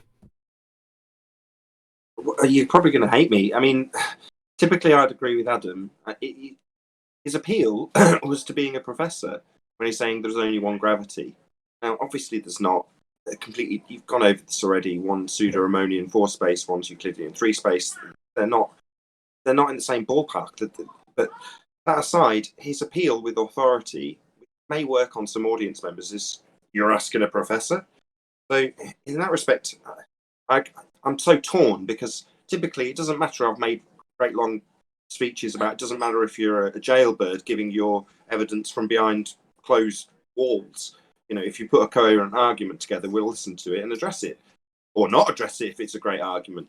But that's not what we're getting for him, and yet he's appealing to being a professor. So in this respect, kind of saying it is kind of important, because it is something he's appealing to directly. I know that's going to annoy you, because you're like, I don't care. I just want to go through what is actually claimed and show he's a numpty. And typically, I'd agree with you, but like you say, in this particular bit, he's saying there's only one gravity, and saying specifically, look, you're talking to a professor of physics here. So, just one of those. Yes, sir. Robert? Yeah, man. Yeah, I knew this was going to be bad. I just didn't know how bad it was going to be, man. Look, I don't know what it is, man, but you put the fear in some of these people. They got to falsify their credentials and their knowledge of things, and then they make excuses on why they can't defend it, on the open air, and want to type messages back and forth to someone who they believe they can talk to, and they're neutral about it. But, look, he may not like the way you do things, the way you handle things, but you know what? If it were me and I had a PhD, I tell you where the hell I went. I give you a list of the papers I wrote and authored, co-authored, and research I've done. And then if I'm wrong, and if I've wasted $250,000 on my lifelong education, realize, oh my God, you make some sense, but let's talk about this. I got nothing to lose. You know what I mean? He's got nothing to lose. He put himself out there on YouTube like that. Exactly. If you're gonna do that, then you better be ready to defend it. I can understand some of these NASA guys; they don't want to do that kind of stuff because I already did it to them. But the fact of the matter is that he goes out there and ranting and raving, and then when it's his chance to, break it down and says, how you're squandering in education. You broke it down for him very simply, and he's still coming back with this rudimentary undergraduate level understanding of physics. And he's supposed to be teaching it? Look, if he can't say where he's taught, where he got his education from, or where he was taught, and then I can read his material, I don't have anything to say about the guy negatively other than you don't have a PhD. He says he has one, and you just have lunch and you didn't even share it with me. You had a PhD sandwich. Didn't even leave me some crumbs. So, don't even look. I'm going to continue to encounter PhDs in what I'm doing and continuing to search for more information. But you know what? The way I go about going back and forth with my professors is they ask me to explain your position, cite your reasons for why, and show me some evidence, and then we talk about it. When I talk to them the way you're talking to guys right now, if they call me out in front of all my classmates, oh yeah, I'm gonna strap up, pull out my 6-pack of whoop ass, and I'm gonna say, okay, professor, you want to bring it? All right, let me bring it to you. Right. And I'll explain it very succinctly, articulately, back my shit up. It's not what you know, is what you can prove. And the professor will say, well, you know what? Good job. Yep. You're going to get an A for that. Or he'll pull me aside and says, I want to talk to you later. Yep. Don't you ever do that again. Yeah, and I've had that exactly. happen too. Yeah. But this guy blasted everybody. And then he's going to have the nerve to be on the chat, in the shadows. And when he's asked a simple question, yo, where'd you get your education? Where did you teach? That's all I want to know. Let me read some of what it is you wrote about in your time and what you're teaching other people, because I need to remind myself of who my son's going to be learning from. Exactly. And he's definitely going to be learning. If my son is not going to be learning from guys like this, I'd let him listen to your video before I let him listen to this dude's video. Thank you, Robert. Yeah, you're right on point. Yeah. So thank you. Right on point. Betty, any thoughts on your part up to this point? Yeah, I'm kind of battling some people in the chat. But there is a super chat. It's from Nitro Michal. And he says, what stupid name is Elysium Planitia? What? And that's the one that I'm battling in the chat. They make me say stupid stuff. Crying out loud. Hey, shout out to Mike Discipline. Gleam John. Shout out to Gleam, because it's not paid, but it is good super chat with Phil Belly's having struggling again. Poor Phil, struggling to answer. Gleam's talking to him in the language you'd think he'd understand, but come on, Phil, pick your game. All right, is that the last one? Thanks, Adam. Is that the last one, Betty? Yeah, for now. Yeah. Hey, appreciate that super chat. Thank you very much. We will continue momentarily. 1 second. Here we go. We're talking about here is observe Newton's laws, which observes how gravity works. This is how I managed to get a satellite from one orbital range to another orbital range. We're talking about here is observe Newton's laws, which observes how gravity works. This is how I managed to get a satellite from one orbital range to another orbital range.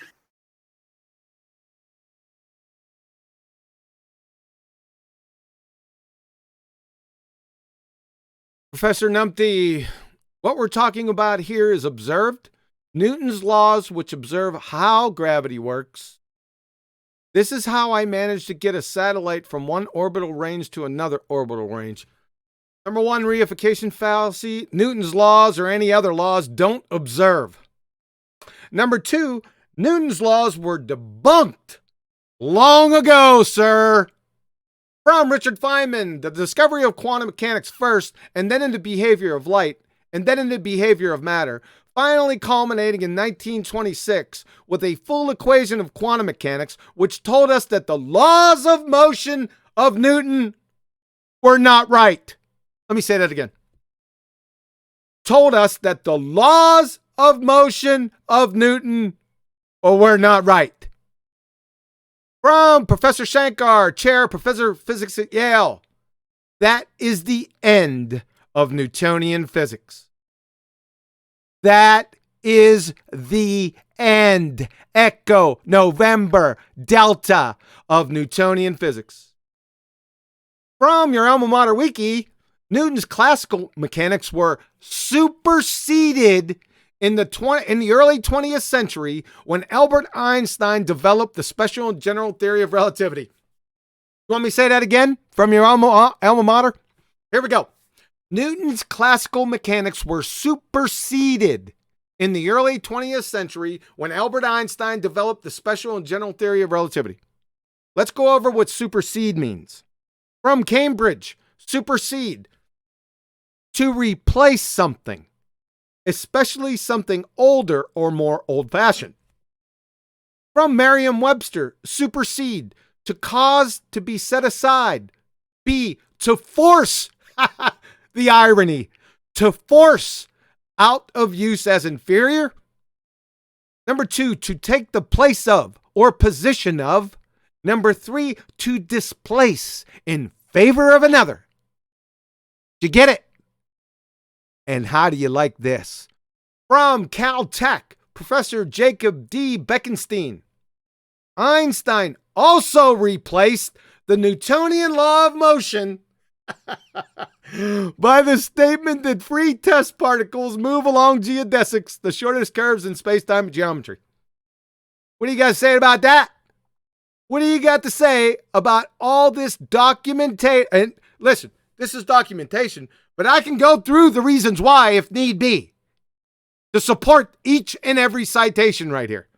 You know I can. My word. A satellite, I can get a satellite to a very, very precise range so that it will orbit at a very, very precise speed. This is not magic. This is as a result of all this work that was done by those giants on whose shoulders we stand. A satellite, I can get a satellite to a very, very precise range so that it will orbit at a very, very precise speed. This is not magic. This is as a result of all this work that was done by those giants on whose shoulders we stand. Those giants whose shoulders we stand. I'm inspired. Professor Numpty, a satellite, I can get a satellite to a very, very precise range so that it will orbit at a very, very precise speed. This is not magic. This is a result of all this work that was done by those giants on whose shoulders we stand. Yeah, it is magic. It's called Narnia magic because it's a second law of thermodynamics violation to where your fairy tale satellites are supposed to be going, Professor.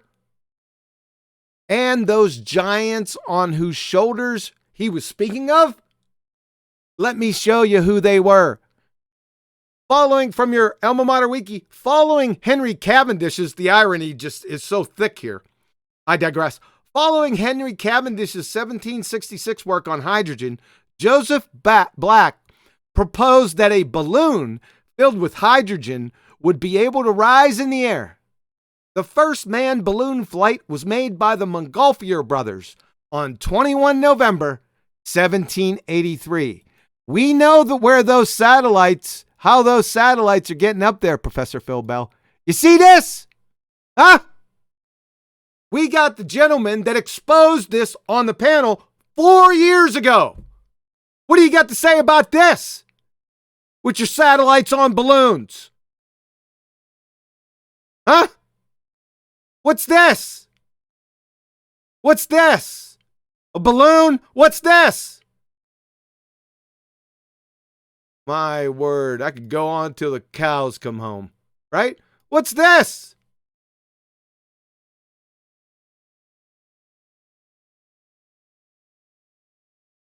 Huh? Unbelievable.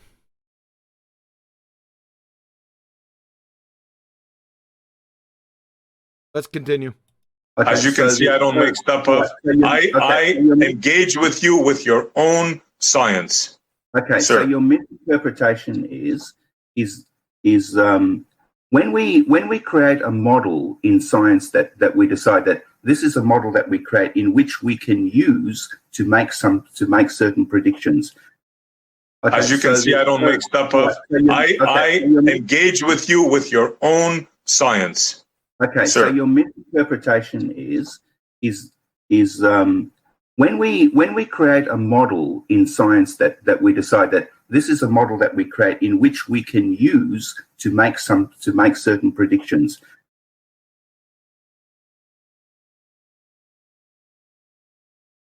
Professor Numpty Dipshit, when we create a model in science to make certain predictions, no such animal unless model. This is from Indiana University Chemistry Department. The important point that Becker introduced is that the explanation of a natural phenomena, i.e. model or theory, they equate these two for some strange, don't ask me, must be testable by experimentation.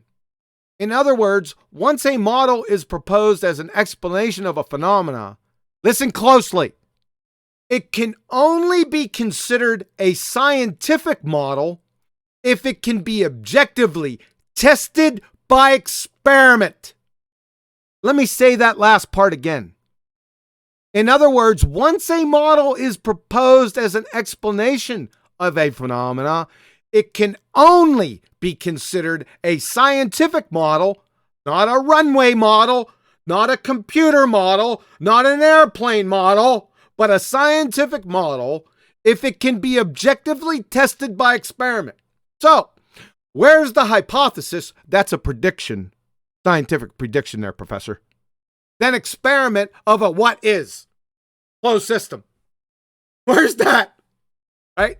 And for any of you numpties, soon as model comes out of your mouth, I'm all over you, right? You know why? Because as soon as you say model, I'm going to say natural phenomena observed, please. Alternative hypothesis, please. Independent dependent variable, please. Null hypothesis, please. And cite the experiment. Why? Because I'm mandated. I'm justified. Because that's the definition of it.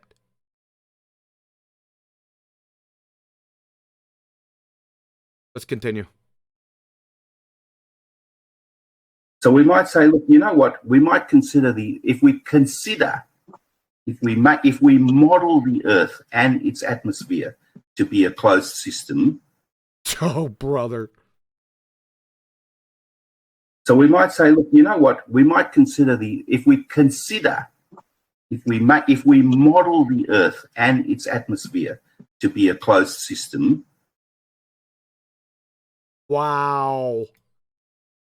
Professor Numpty Dipshit, if we model the Earth and its atmosphere to be a closed system, law of identity violation and non sequitur fallacy times 2. Number 1, we're still awaiting the hypothesis, that scientific prediction, then experiment of a what is closed system. Still waiting on that one. Number 2, why would you model the Earth as something it's not? Por favor.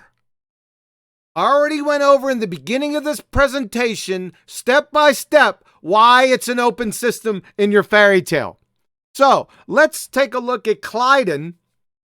How does the Earth system generate and maintain thermodynamic disequilibrium?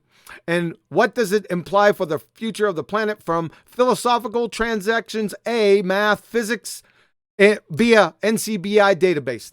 I'm going to go ahead and read through this. 3 types of thermodynamic systems exist.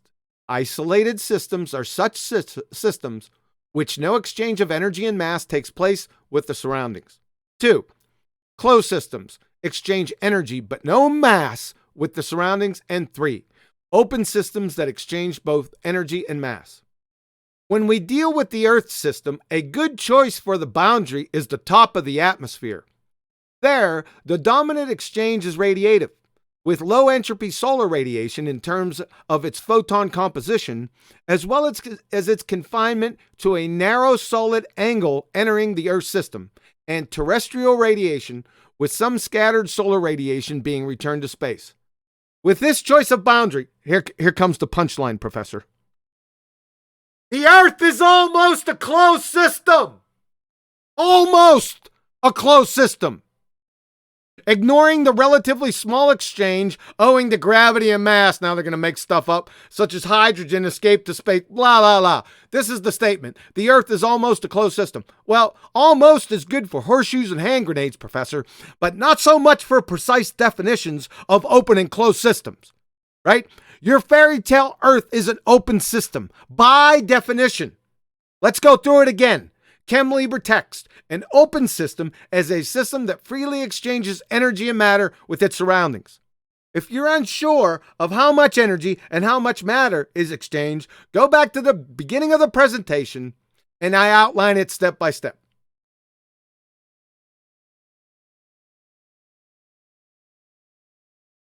It describes what happens in the atmosphere within it. In other words, gases go up from the Earth, they come down as rain.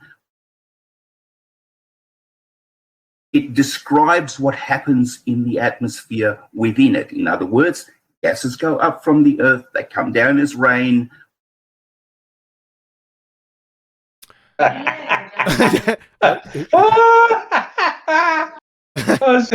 Hold on. Control yourself. I know it's hard. Professor Numpty dipshit. Gases go up from the Earth, they come down as rain. Number 1, why are gases going up with your gravity?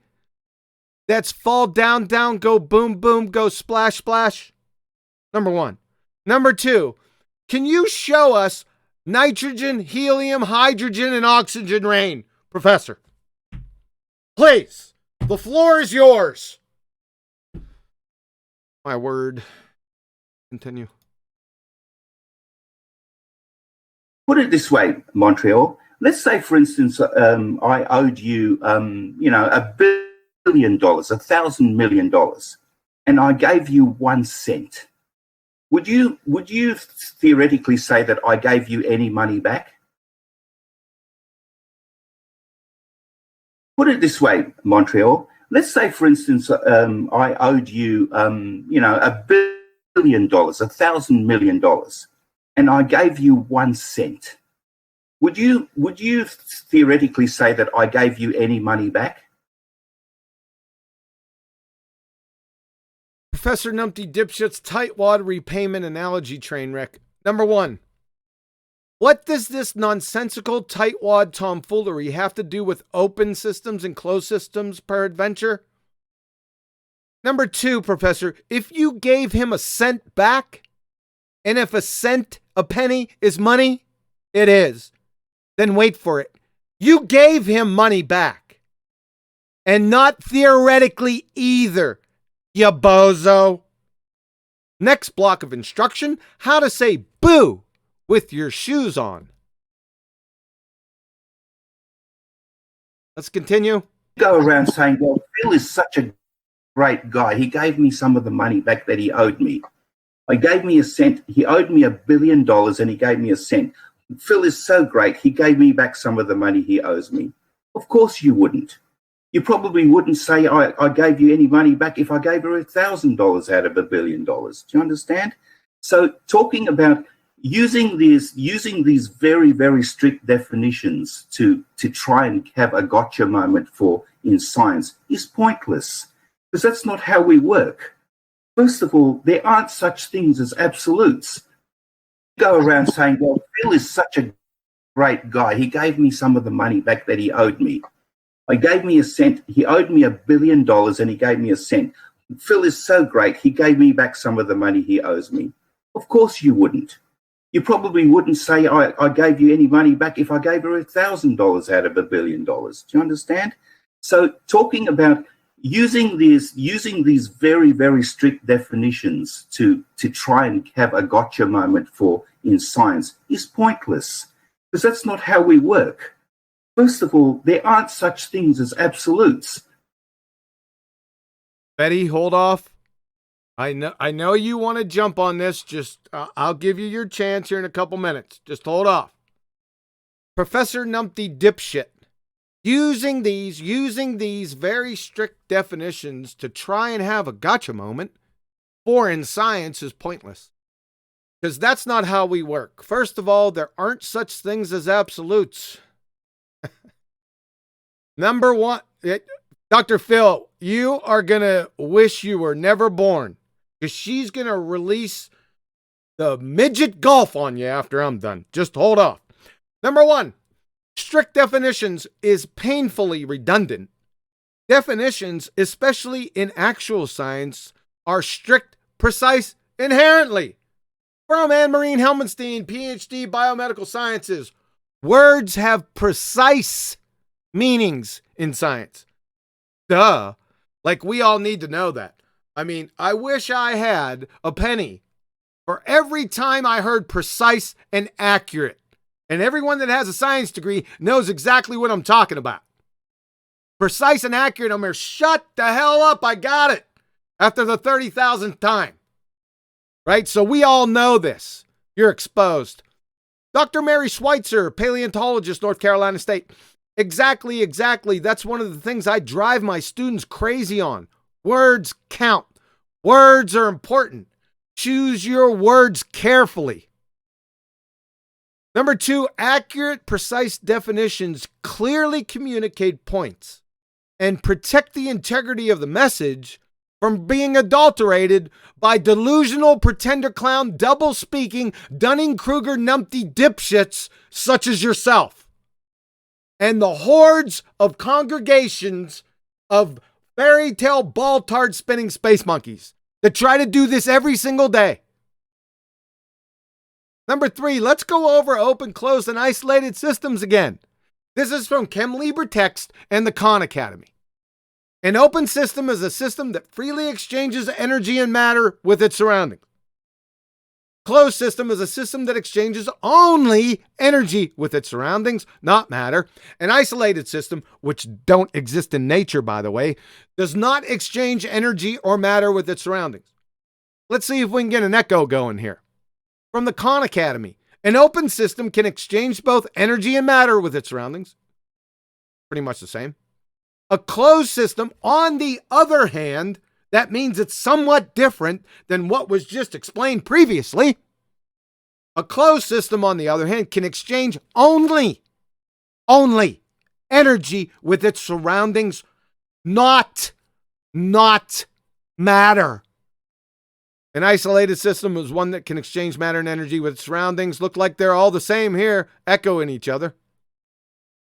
Is this clear? Numpty dipshit and dipshits that hold late night candlelight vigils, 12 hours I counted, like atheists trying to define the damn term atheist. These guys hold late night candlelight vigils trying to figure out what open and closed and isolated systems are. I just did it in about a minute. Is this clear? And number four, I gotta love this one. Betty, hold on. She doesn't know that you said this, by the way. I didn't tell her. There aren't such things as absolutes. Well, Professor, is what you just said absolute? Huh? Hey, are you going to steal my thunder? Yes, I am. Let me finish these and you can have them. Oh, no. You can have them after I'm done. No, I don't want them. Like I said, he said that there aren't such things as absolutes. So, hey, if someone, a live person, has their head completely chopped off, will they die? Is that absolute, Professor? B, if I douse gasoline on your van down by the river, then ignite it, will it burn? Is that absolute, Professor?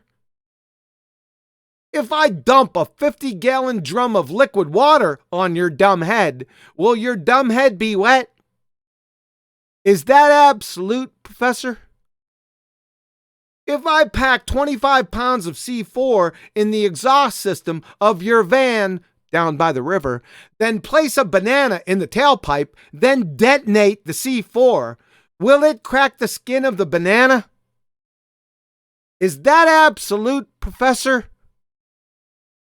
If I administer an IQ test to you and every single spinning ball-tard space monkey that frequents Jose Retard's show, will anyone get a score above the detonated banana spoken of in D above? Is that absolute, Professor? How long do you think I can go on with this? True or false? Questions, comments? Now you say the question comments. Yes, because I'm done with this. Yeah. Well, yeah, you didn't have to go that far, right? Just the statement, like saying there is no such thing as an absolute truth. I mean, if you ask this person, is that an absolute statement or is that statement true? And they say yes, they have imploded their own argument. If they say no, then what are they talking about? Why do we still listen to these people? Right? It's that simple. We don't have to make it difficult. We don't have to find examples. If someone is denying that there is an absolute truth, right, then there's no help, right? Just maybe padded walls somewhere. Yes, ma'am. I agree 100%. Chocolate. I really hope. I'm sorry. Go ahead. I really hope they create the science for me to live to 30, 50. Because when I have to listen to this on the Congressional Library, because they're going to store this forever in the U.S. Congressional Library. Oh, yeah. I'm going to laugh my ass off as I'm doing right now. 1,000 years from now. This is hilarious. Dude, you know what I'm amazed at? I'm amazed at something. That you actually, when you're typing out these presentations and you put Professor Numpty dipshits, are you laughing as you're finishing the rest of your presentation proposal? No. Dude, I'm reading on the screen word for word, and I'm like, oh my God. Incredible. No, I don't. I don't. I figured after I did the presentation, I didn't start out with Numpty dipshit. It evolved into that. I guess now you know why.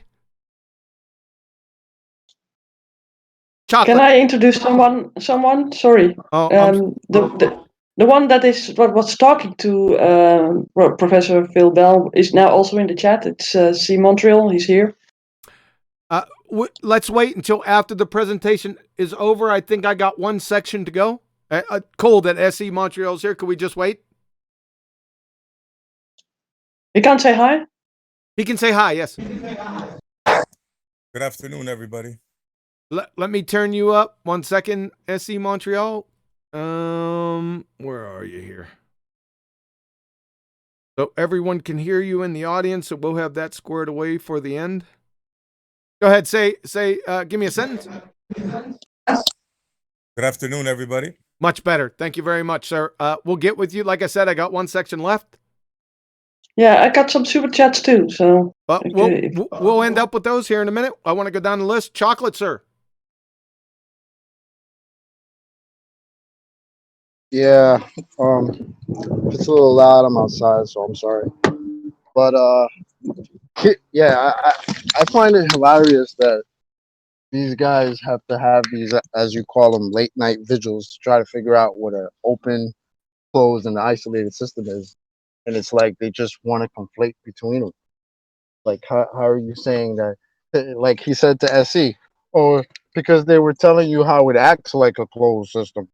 Like, what? It's either open or closed, bro. It's not both.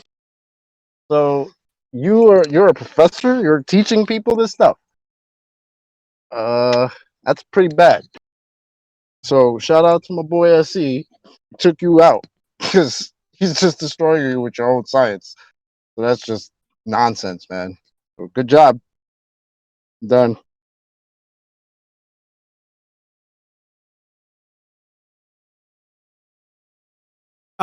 Oh, we got Jose Mason. Sir, Jose, you got anything to say up to this point? No comments, man. Thank you, though.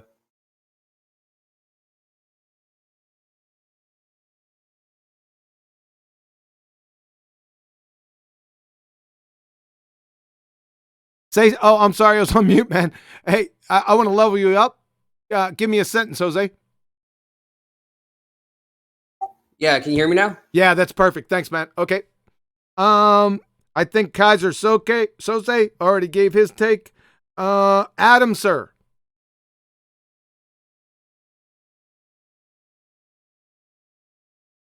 Adam, sir, lost interest. Is Adam Maybe here? he's out for tea. He's out for tea. I got you. Nathan, sir. It's just the usual story, isn't it? A claim that an isolated system is not applicable because it doesn't apply to the Earth. Well, in reality, it's because it doesn't apply to their model, or more accurately, their model violates it. But then you end up with these married bachelor contradictions, a little bit pregnant, almost a closed system. It just frustrates me when you get this kind of doublespeak, because the people who are saying it must appreciate at some level that they're contradicting themselves, or that they're violating the law of identity when they're describing things as being, acting like they're closed. It's just nonsense. Yeah, that's all I've got. Adam, are you back yet, or are you still doing tea, sir? I'm here. I'm nothing to add on that. I've been following chat a little bit. Halfway through that, Phil had enough. He'd left. Said see my rebuttal. So I did say I think we're all looking forward to that. I see he's not left. It was probably just the height of embarrassment as he got even through his own rhetoric, realizing he had to walk out. It's the contradiction stinks, mate. Again, I'll go back to the previous points. It seems a hard position for anyone in academia to defend this to a religious point. I think most people would in academia, a little bit like old Georgie Musa. Not a force. He did at least admit it. As painful as it was to fight the fat girth, he did actually admit the truth. What we've got here is you just doubling down on with no support other than I'm a professor. And that's, like I say, is kind of irrelevant. I'd love to hear an argument, but you're not presenting one, pal. An argument against this presentation? You're more delusional than I first thought. Not you, Adam.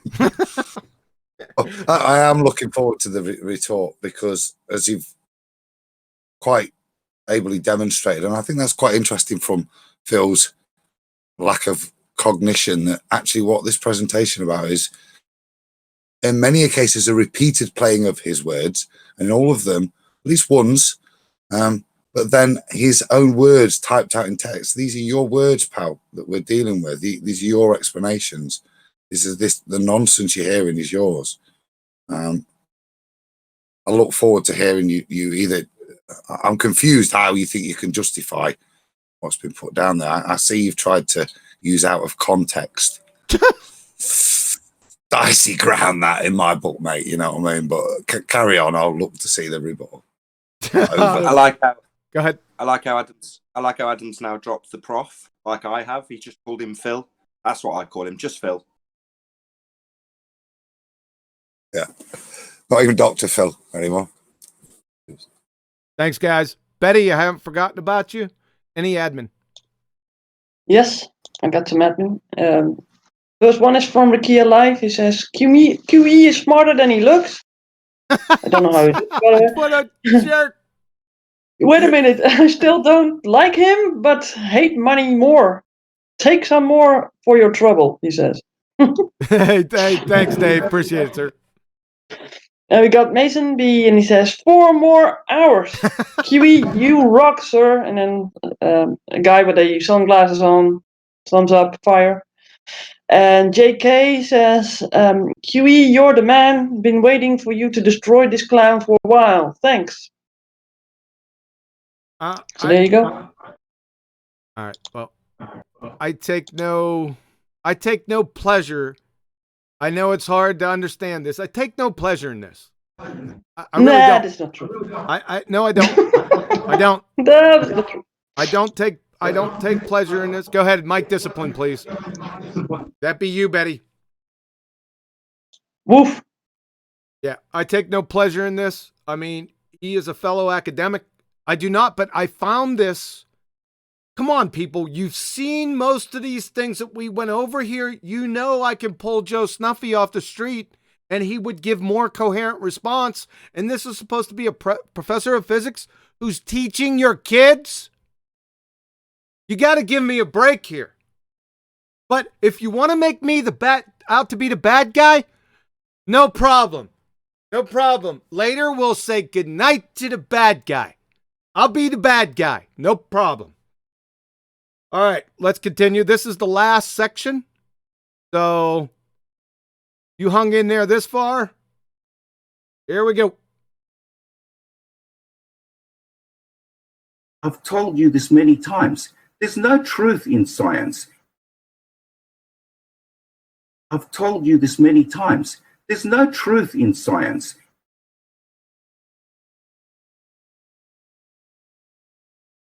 Professor Numpty dipshit, I've told you this many times. There's no truth in science. Then, ipso facto, science must be all lies. How can you argue with me? If there's only truth and lies in this context. Number two, how can a method, the scientific method, that's what science is. It's nothing more than its method. It's not the results. It's its method. It's how you got there. So how can a method be a frigging lie? Por favor? And somebody please tell me. Sounds heavily non sequitur. And P.S., is your claim here absolute? Let's put your claim to the test. Let's do science. Observe a natural phenomena. Healthy type 1 diabetics suffer from diabetic ketoacidosis, apparently from the absence of adequate insulin. The alternative hypothesis, given otherwise healthy type 1 diabetes patients, the lack of insulin will lead to diabetic ketoacidosis.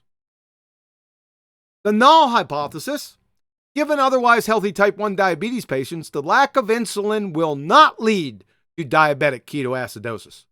The dependent variable in this scenario, or the effect, the prediction, is diabetic ketoacidosis.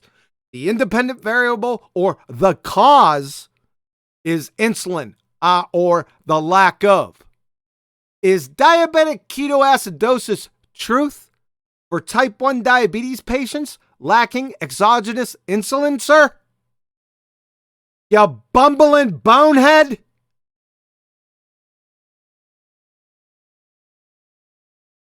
This proves to us, I don't like even the word proof. This gives us evidence. This proves to us, I don't like even the word proof. This gives us evidence. That, amazing. Professor Numpty dipshit, this proves to us, I don't like even the word proof. This gives us evidence. So you think you changed something here? Proof is evidence, Professor. From Merriam-Webster, evidence, an outward sign, indication, something that furnishes proof. Proof from Oxford dictionaries, the first word, evidence. From Collins Dictionary, prove to test by experiment. Experiment in science to prove. Proof synonyms, confirmation, evidence, validation. From University of Rochester Physics Labs. A scientific theory represents a hypothesis or group of related hypotheses which has been confirmed, proved, synonym, through repeated experimental tests. From your alma mater, an experiment is a procedure carried out to support, refute, or validate. Validate. See it up here? Synonym, prove a hypothesis. Ergo, experiments prove or disprove hypotheses. Simple. All you clowns make this mistake, right? You don't even know simple definitions. How can we get to the deeper things when I have to cite these things to you?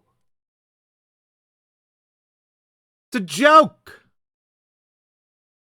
Okay, I got a little lengthy talk. I'm not going to double down on this one. Pay close attention to what he says. Hold on.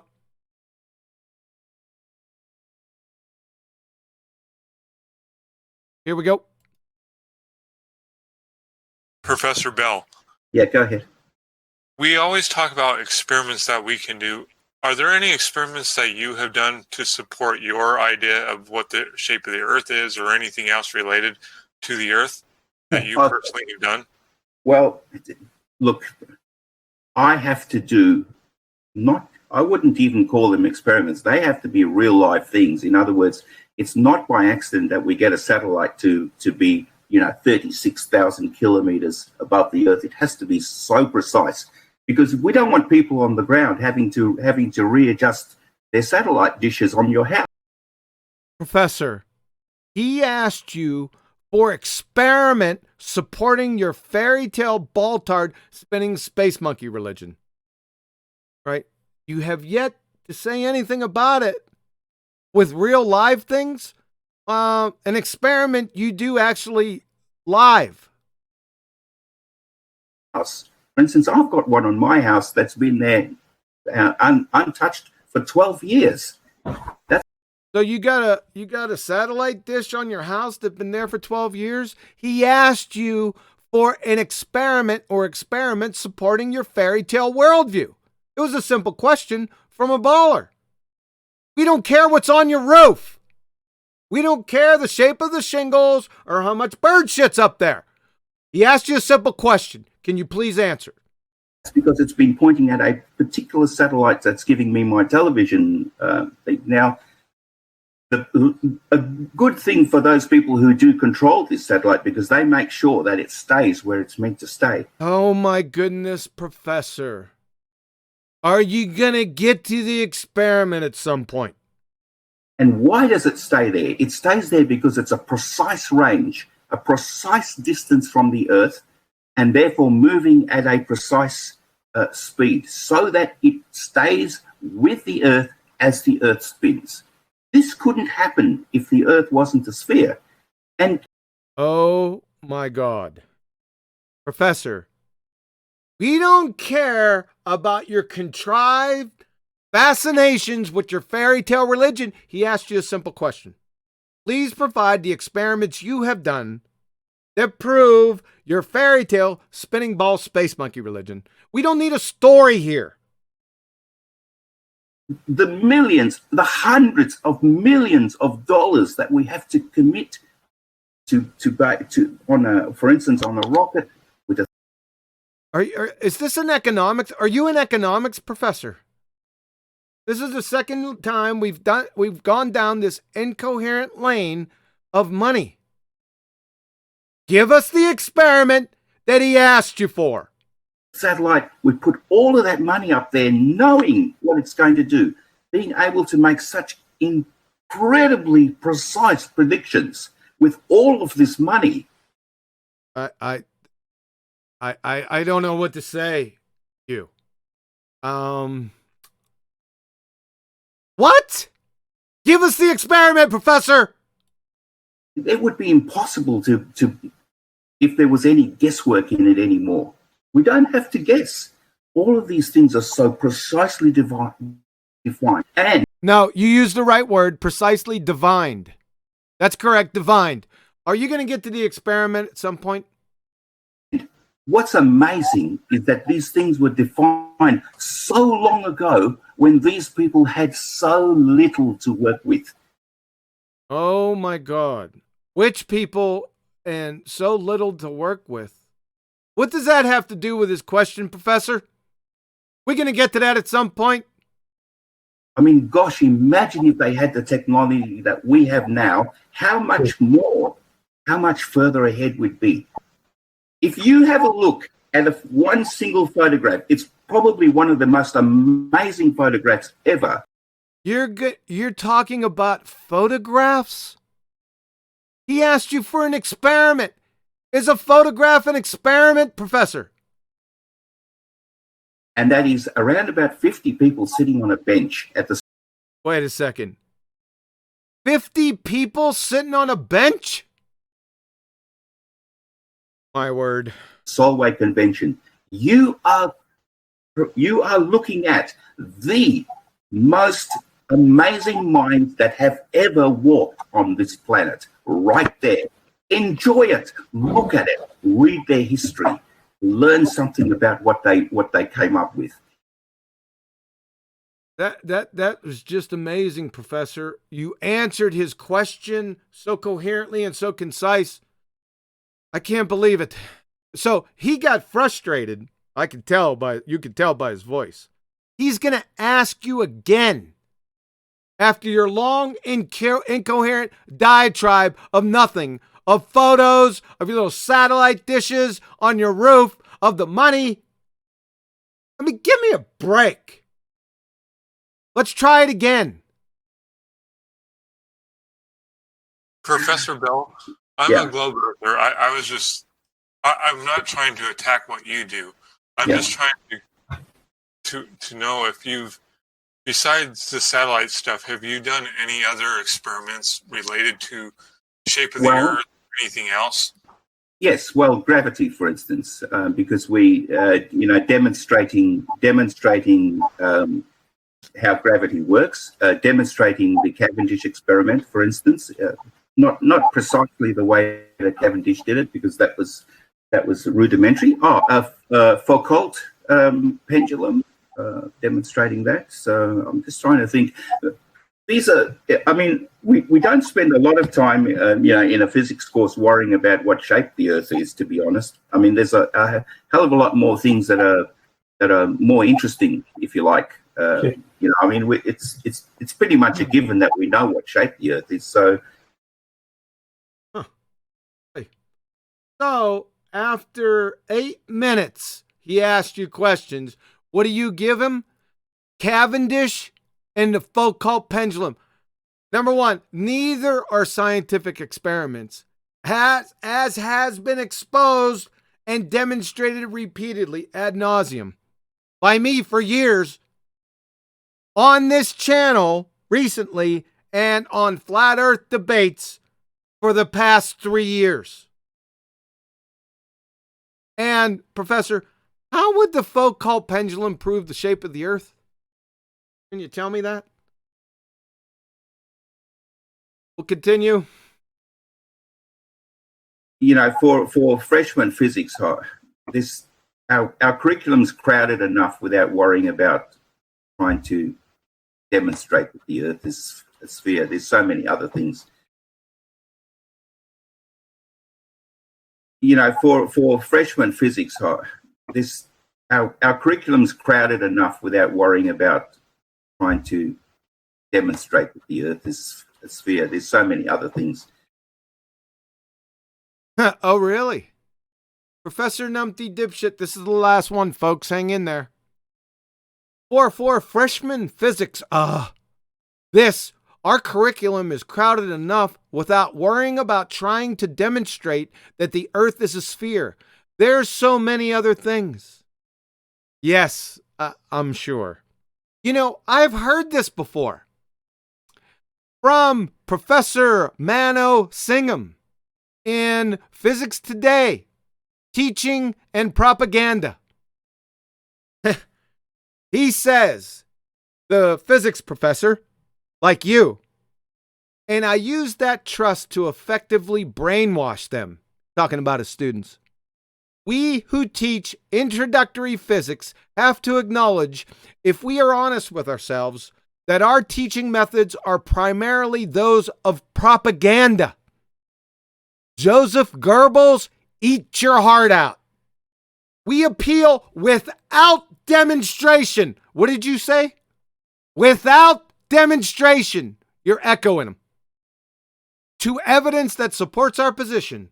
We only introduce arguments or evidence that support the currently accepted theories and omit or gloss over any evidence to the contrary. We give short shrift to alternative theories, introducing them only in order to promptly demolish them, again, by appealing to undemonstrated counter-evidence. We drop the names of famous scientists and Nobel Prize winners to show that we are solidly on the side of the scientific establishment. All of this is designed to demonstrate the inevitability of the ideas we currently hold, so that if students reject what we say, they are declaring themselves to be unreasoning and illogical, unworthy of being considered as modern thinking people. Of course, we do all this with the best of intentions and complete sincerity. I have good reasons for employing propaganda techniques to achieve belief. So I, like all my colleagues, teach the way I do because I have little choice. But it is brainwashing nonetheless. When the dust settles, what I am asking my students to do is to accept what I say because I, as an accredited representative of my discipline, profession, and academia, say it. All the reason, logic, and evidence that I use simply disguise the fact that students are not yet in a position to sift and weigh the evidence and arrive at their own conclusions. Kablooey! Clown show. Kablooey. That's it, Professor. Thanks for your ear. Have a nice day. Comments, questions? Clown with a K?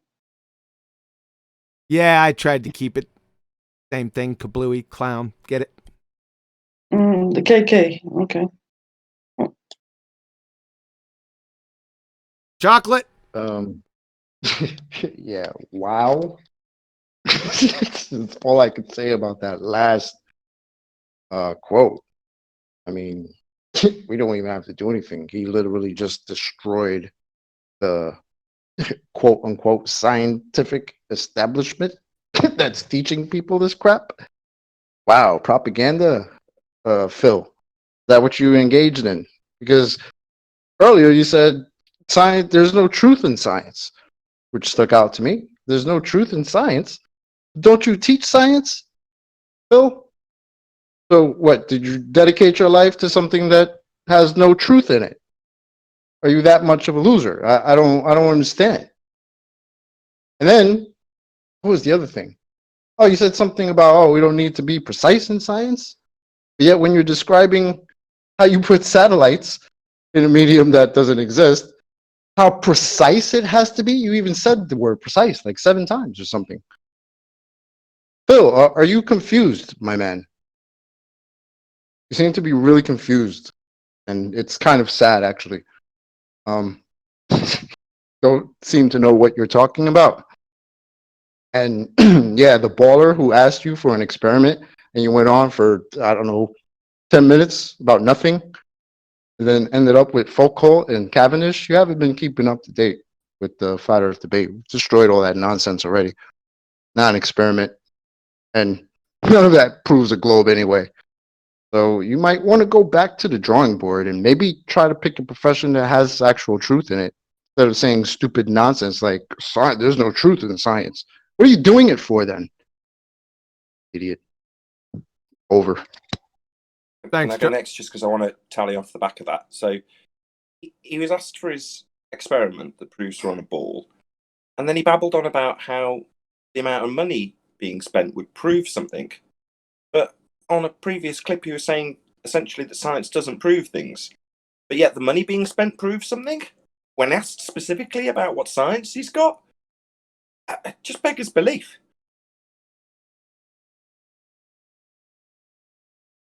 Adam Meakin, sir.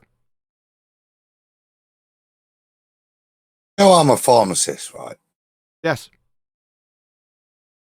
All the work I do is in care homes, some of them with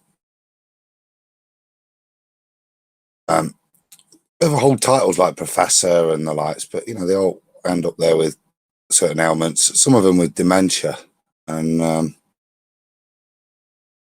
eventually, and I don't know, Phil don't look too big a lad, but I wonder if chocolate maybe just, I'm more than happy to wheel him down to the sunny window, because frankly, the rhetoric I just said there was just absolute drivel. Asked a plain question, he clearly can't answer, and sometimes, mate, whatever credentials you hold to go out to pasture, because you're not supporting any profession there. That was just a disgrace for me to hear somebody rebut like that on something. And I look forward to your well-constructed rebuttal, Uncle Phil. Thanks, Adam. Kaiser Soze. Yeah, you might not be looking into the Discord chat, but yeah. Yeah, this guy, I posted his credentials. He ain't got no fucking PhD. Says he's got a bachelor's, he's a qualified chemist. Excuse me. What sort of a Hey, qualified Robert. chemist? Robert, you're going in and out. Can you drop and then come back right back in? Just while he's doing that, Betty, can you just read the last comment from the Discord server that was posted by Bill Bell, please? Did I post it in there? Yeah. Yeah, can you hear me? Yeah. 1 second, Robert. Yeah. Yeah, it was a thing in the chat that Phil Bell said. I get paid for what I do, so I'm going to keep my job. Thank you. Whilst ever the state pays for propaganda, yeah. Yeah, well, you have to protect your job, maybe. I think. Maybe that's important. I can understand that. Or Nathan alluded to earlier is dropping of the credential. I do generally do it because if I'd worked hard to be a professor, I'd want to know what my people to know that. It's something to be proud of. It's an achievement, however you view it. And genuinely, I'm what's the word, discombobulated as to why somebody would profess to be something and then not back it up. It's a very strange behaviour that doesn't, along with a lot of what the gentleman said tonight, allude to is the genuineness of those credentials. And I would just ask him, if I was a professor, I'd find it something. It's a very easy thing put to bed, and I would assume it's a very useful distraction for you, sir, as well. So I assume from your response we can gather it'll be easy one for you to answer, mate, and I'd urge you to do so, because if you are a professor, it wants to be rude. Yeah. Thanks, Adam. Nathan, you wanted to add something? No, not really. All right. Is this the end of the presentation now? Can I plug my show? It's the end of the presentation, but we're not done just yet. So just hold off. Let me. Robert had some mic issues. I'm going to unmute you, Robert, because your mic was cracking. But here you go, Robert. Yeah, looking at his chat has been cooked and glazed and ready to be served. Because I'm baffled by this, man. I feel a little embarrassed. I got to go bathroom and clean myself. I'm just really embarrassed for this guy. Yep. I mean, come on. I mean, this is. I mean, it was fun at first. Now it's really sad. It's really sad. It really is. I echo those sentiments also, Robert. So okay. That's all I have to say. Okay, thanks. SE Montreal, he was the one that was involved in the discussion. How's it going, sir? Your thoughts? Very good, QE. Good afternoon, everybody. What else could I say, bro? You said it all. I mean, and now with what Robert said, that he's not even a professor, doesn't have the gall to come on the show. I mean, what else can you say? Not much. Not much hey, at Professor, why don't you come on? You're not going to hear the end of this, bro. I'm telling you. You got a chance now, take it, because I'm going to hound you like the way you guys hound me. Betty, did you pass the fine? I don't know whether he's a professor. It doesn't matter to me at this point. Did you pass him a link so he could come in? I did before, and I did just now. Just before you said it. Okay. But I think that he said something about squandering education. Well, we'll wait a couple minutes. We can fill those couple minutes, I think. Maybe not. Maybe not. Is there any? Well, yeah, I have something. You said something about satellite and balloons earlier in the show. And in the chat, I was also involved with Phil, and he said that we have cameras on satellites, and I said, well, prove those satellites first, right? That they're up there. And I said, maybe on balloons, yeah. And I said, well, also on the Hubble telescope, there is no thrusters and there is no cameras that's let us see where the Hubble is situated, right? Because I think that Robert had a guy on once on the call, and he said, yeah, we don't have thrusters on the Hubble, and it's falling down to earth in a certain rate, right? And that I think that the space shuttle had to come up there and put it back to place or whatever. It was a really, really interesting call, and I put that also in the chat, the video to that call. So I remember that was baffling to me when that guy from NASA said that, and he realized it too when he said it.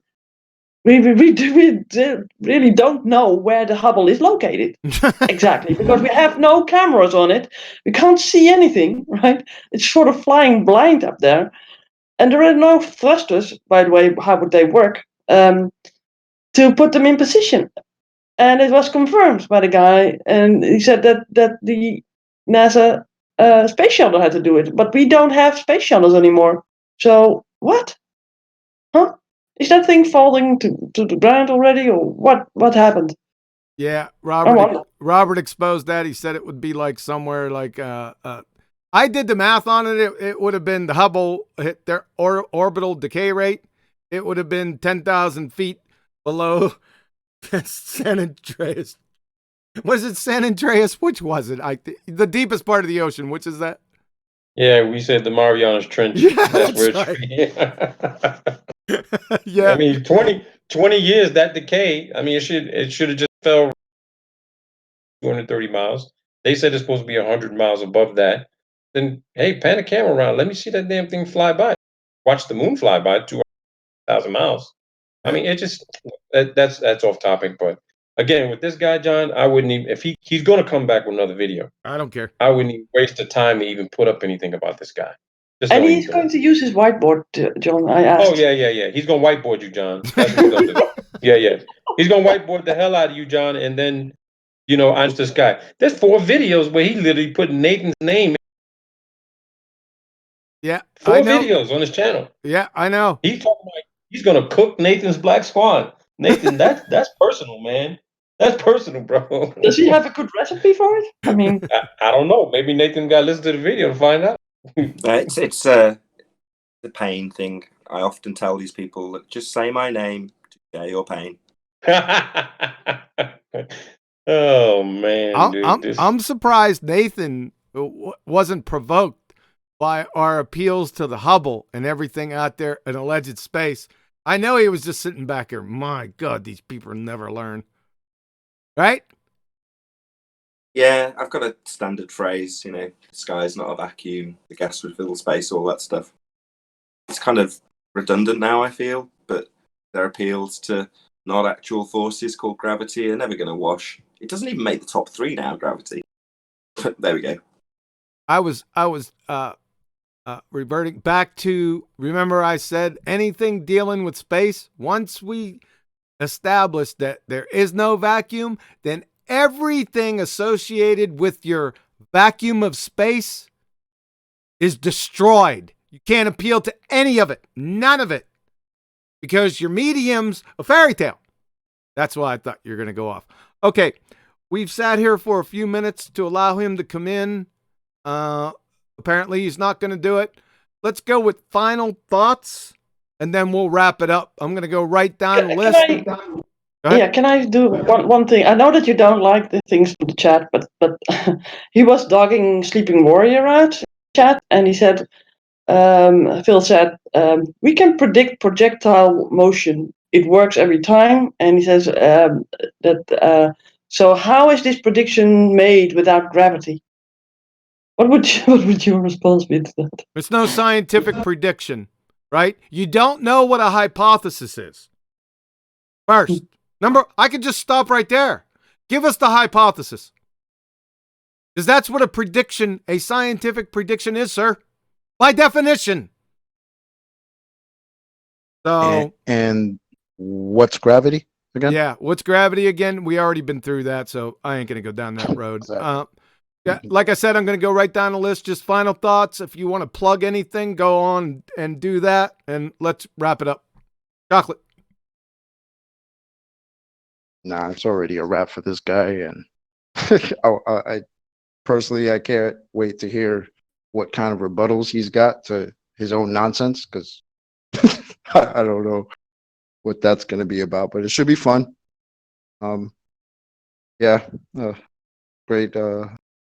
Great destruction, bro. Thanks, man. Pleasure. Thanks. Robert Bassano, a.k.a. Kaiser Soze. Final thoughts, sir. I think he's a failed alcoholic who just needs some attention. He just looks like one. He talks like one. He acts like one. He behaves like one. Don't waste your time on this anymore. Please. Your brain cells are much more valuable elsewhere. Please. Thank you, sir. SE Montreal, any final thoughts? Yes, sir. Great show, bro. Really glad you did this.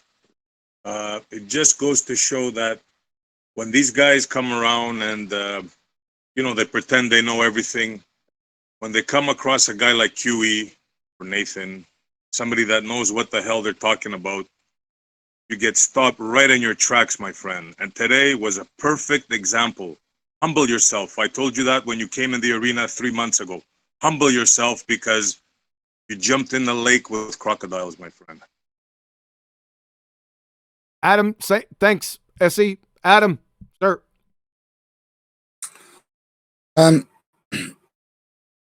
Yeah, I mean, again, I look forward to Bill Bell's rebuttal, and I'd just like to point him to what he's witnessed tonight, which was and thanks, Don, a concise but detailed, informative, and backed up and supported response. So I look forward to yours, Phil. If you could prevent it in a similar format, I'm sure it would help in the production of, whether it'll still be Professor, but Phil Bell Pulverized #2. So I look forward to it, mate, and good luck in your rebuttal.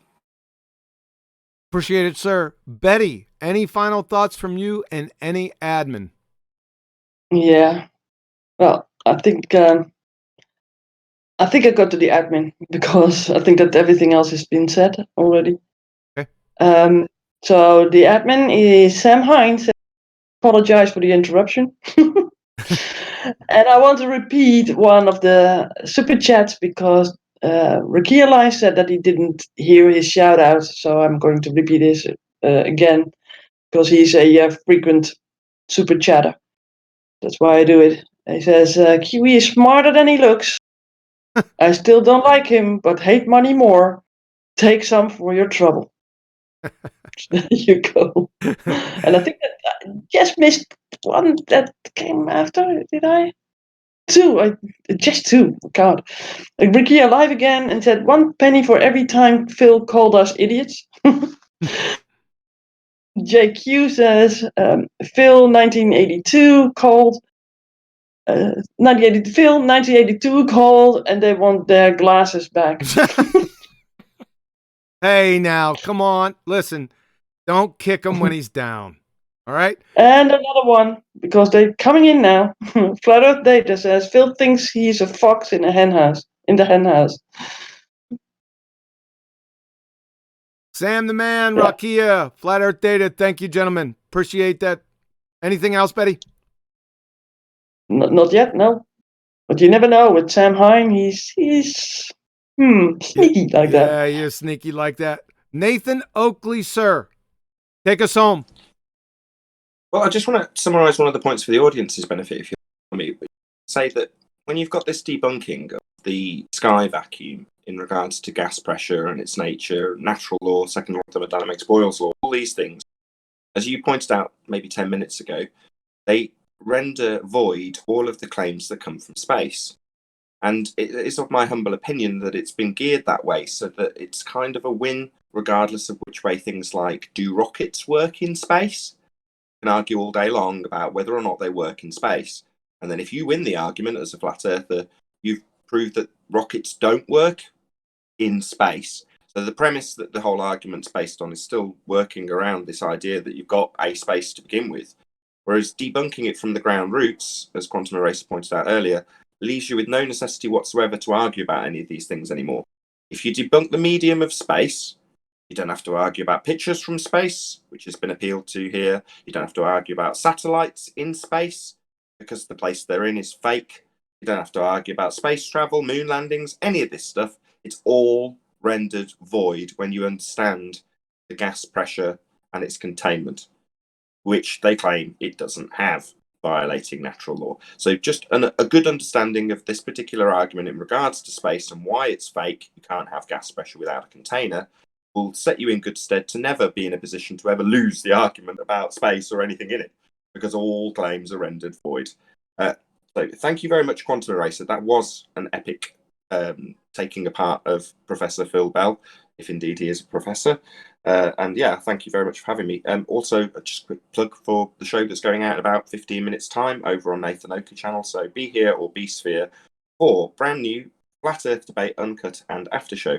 I've released a couple of clips from the show, but the full unedited Uncut and After Show will be released in about 15 minutes' time over on my second channel, which is Nathan Oakley. So be here or be sphere, 10 o'clock UK time. And thanks again to Quantum Eraser for a very, very good presentation and debunking of Phil Bell's nonsense. Thank you, sir. And I got some last admin. Go ahead. Okay, I got, wait a minute, let's see. Where am I at? It's from JK, sorry. Just catching the end. Looking forward to watching the whole recording. Keep crushing and God bless you guys. That's from GK. And Darwin says, Mason B is ace. Thank you, ladies and gentlemen. Appreciate that. Take no prisoners. No quarter will be asked. None shall be given. And remember, I'll be back.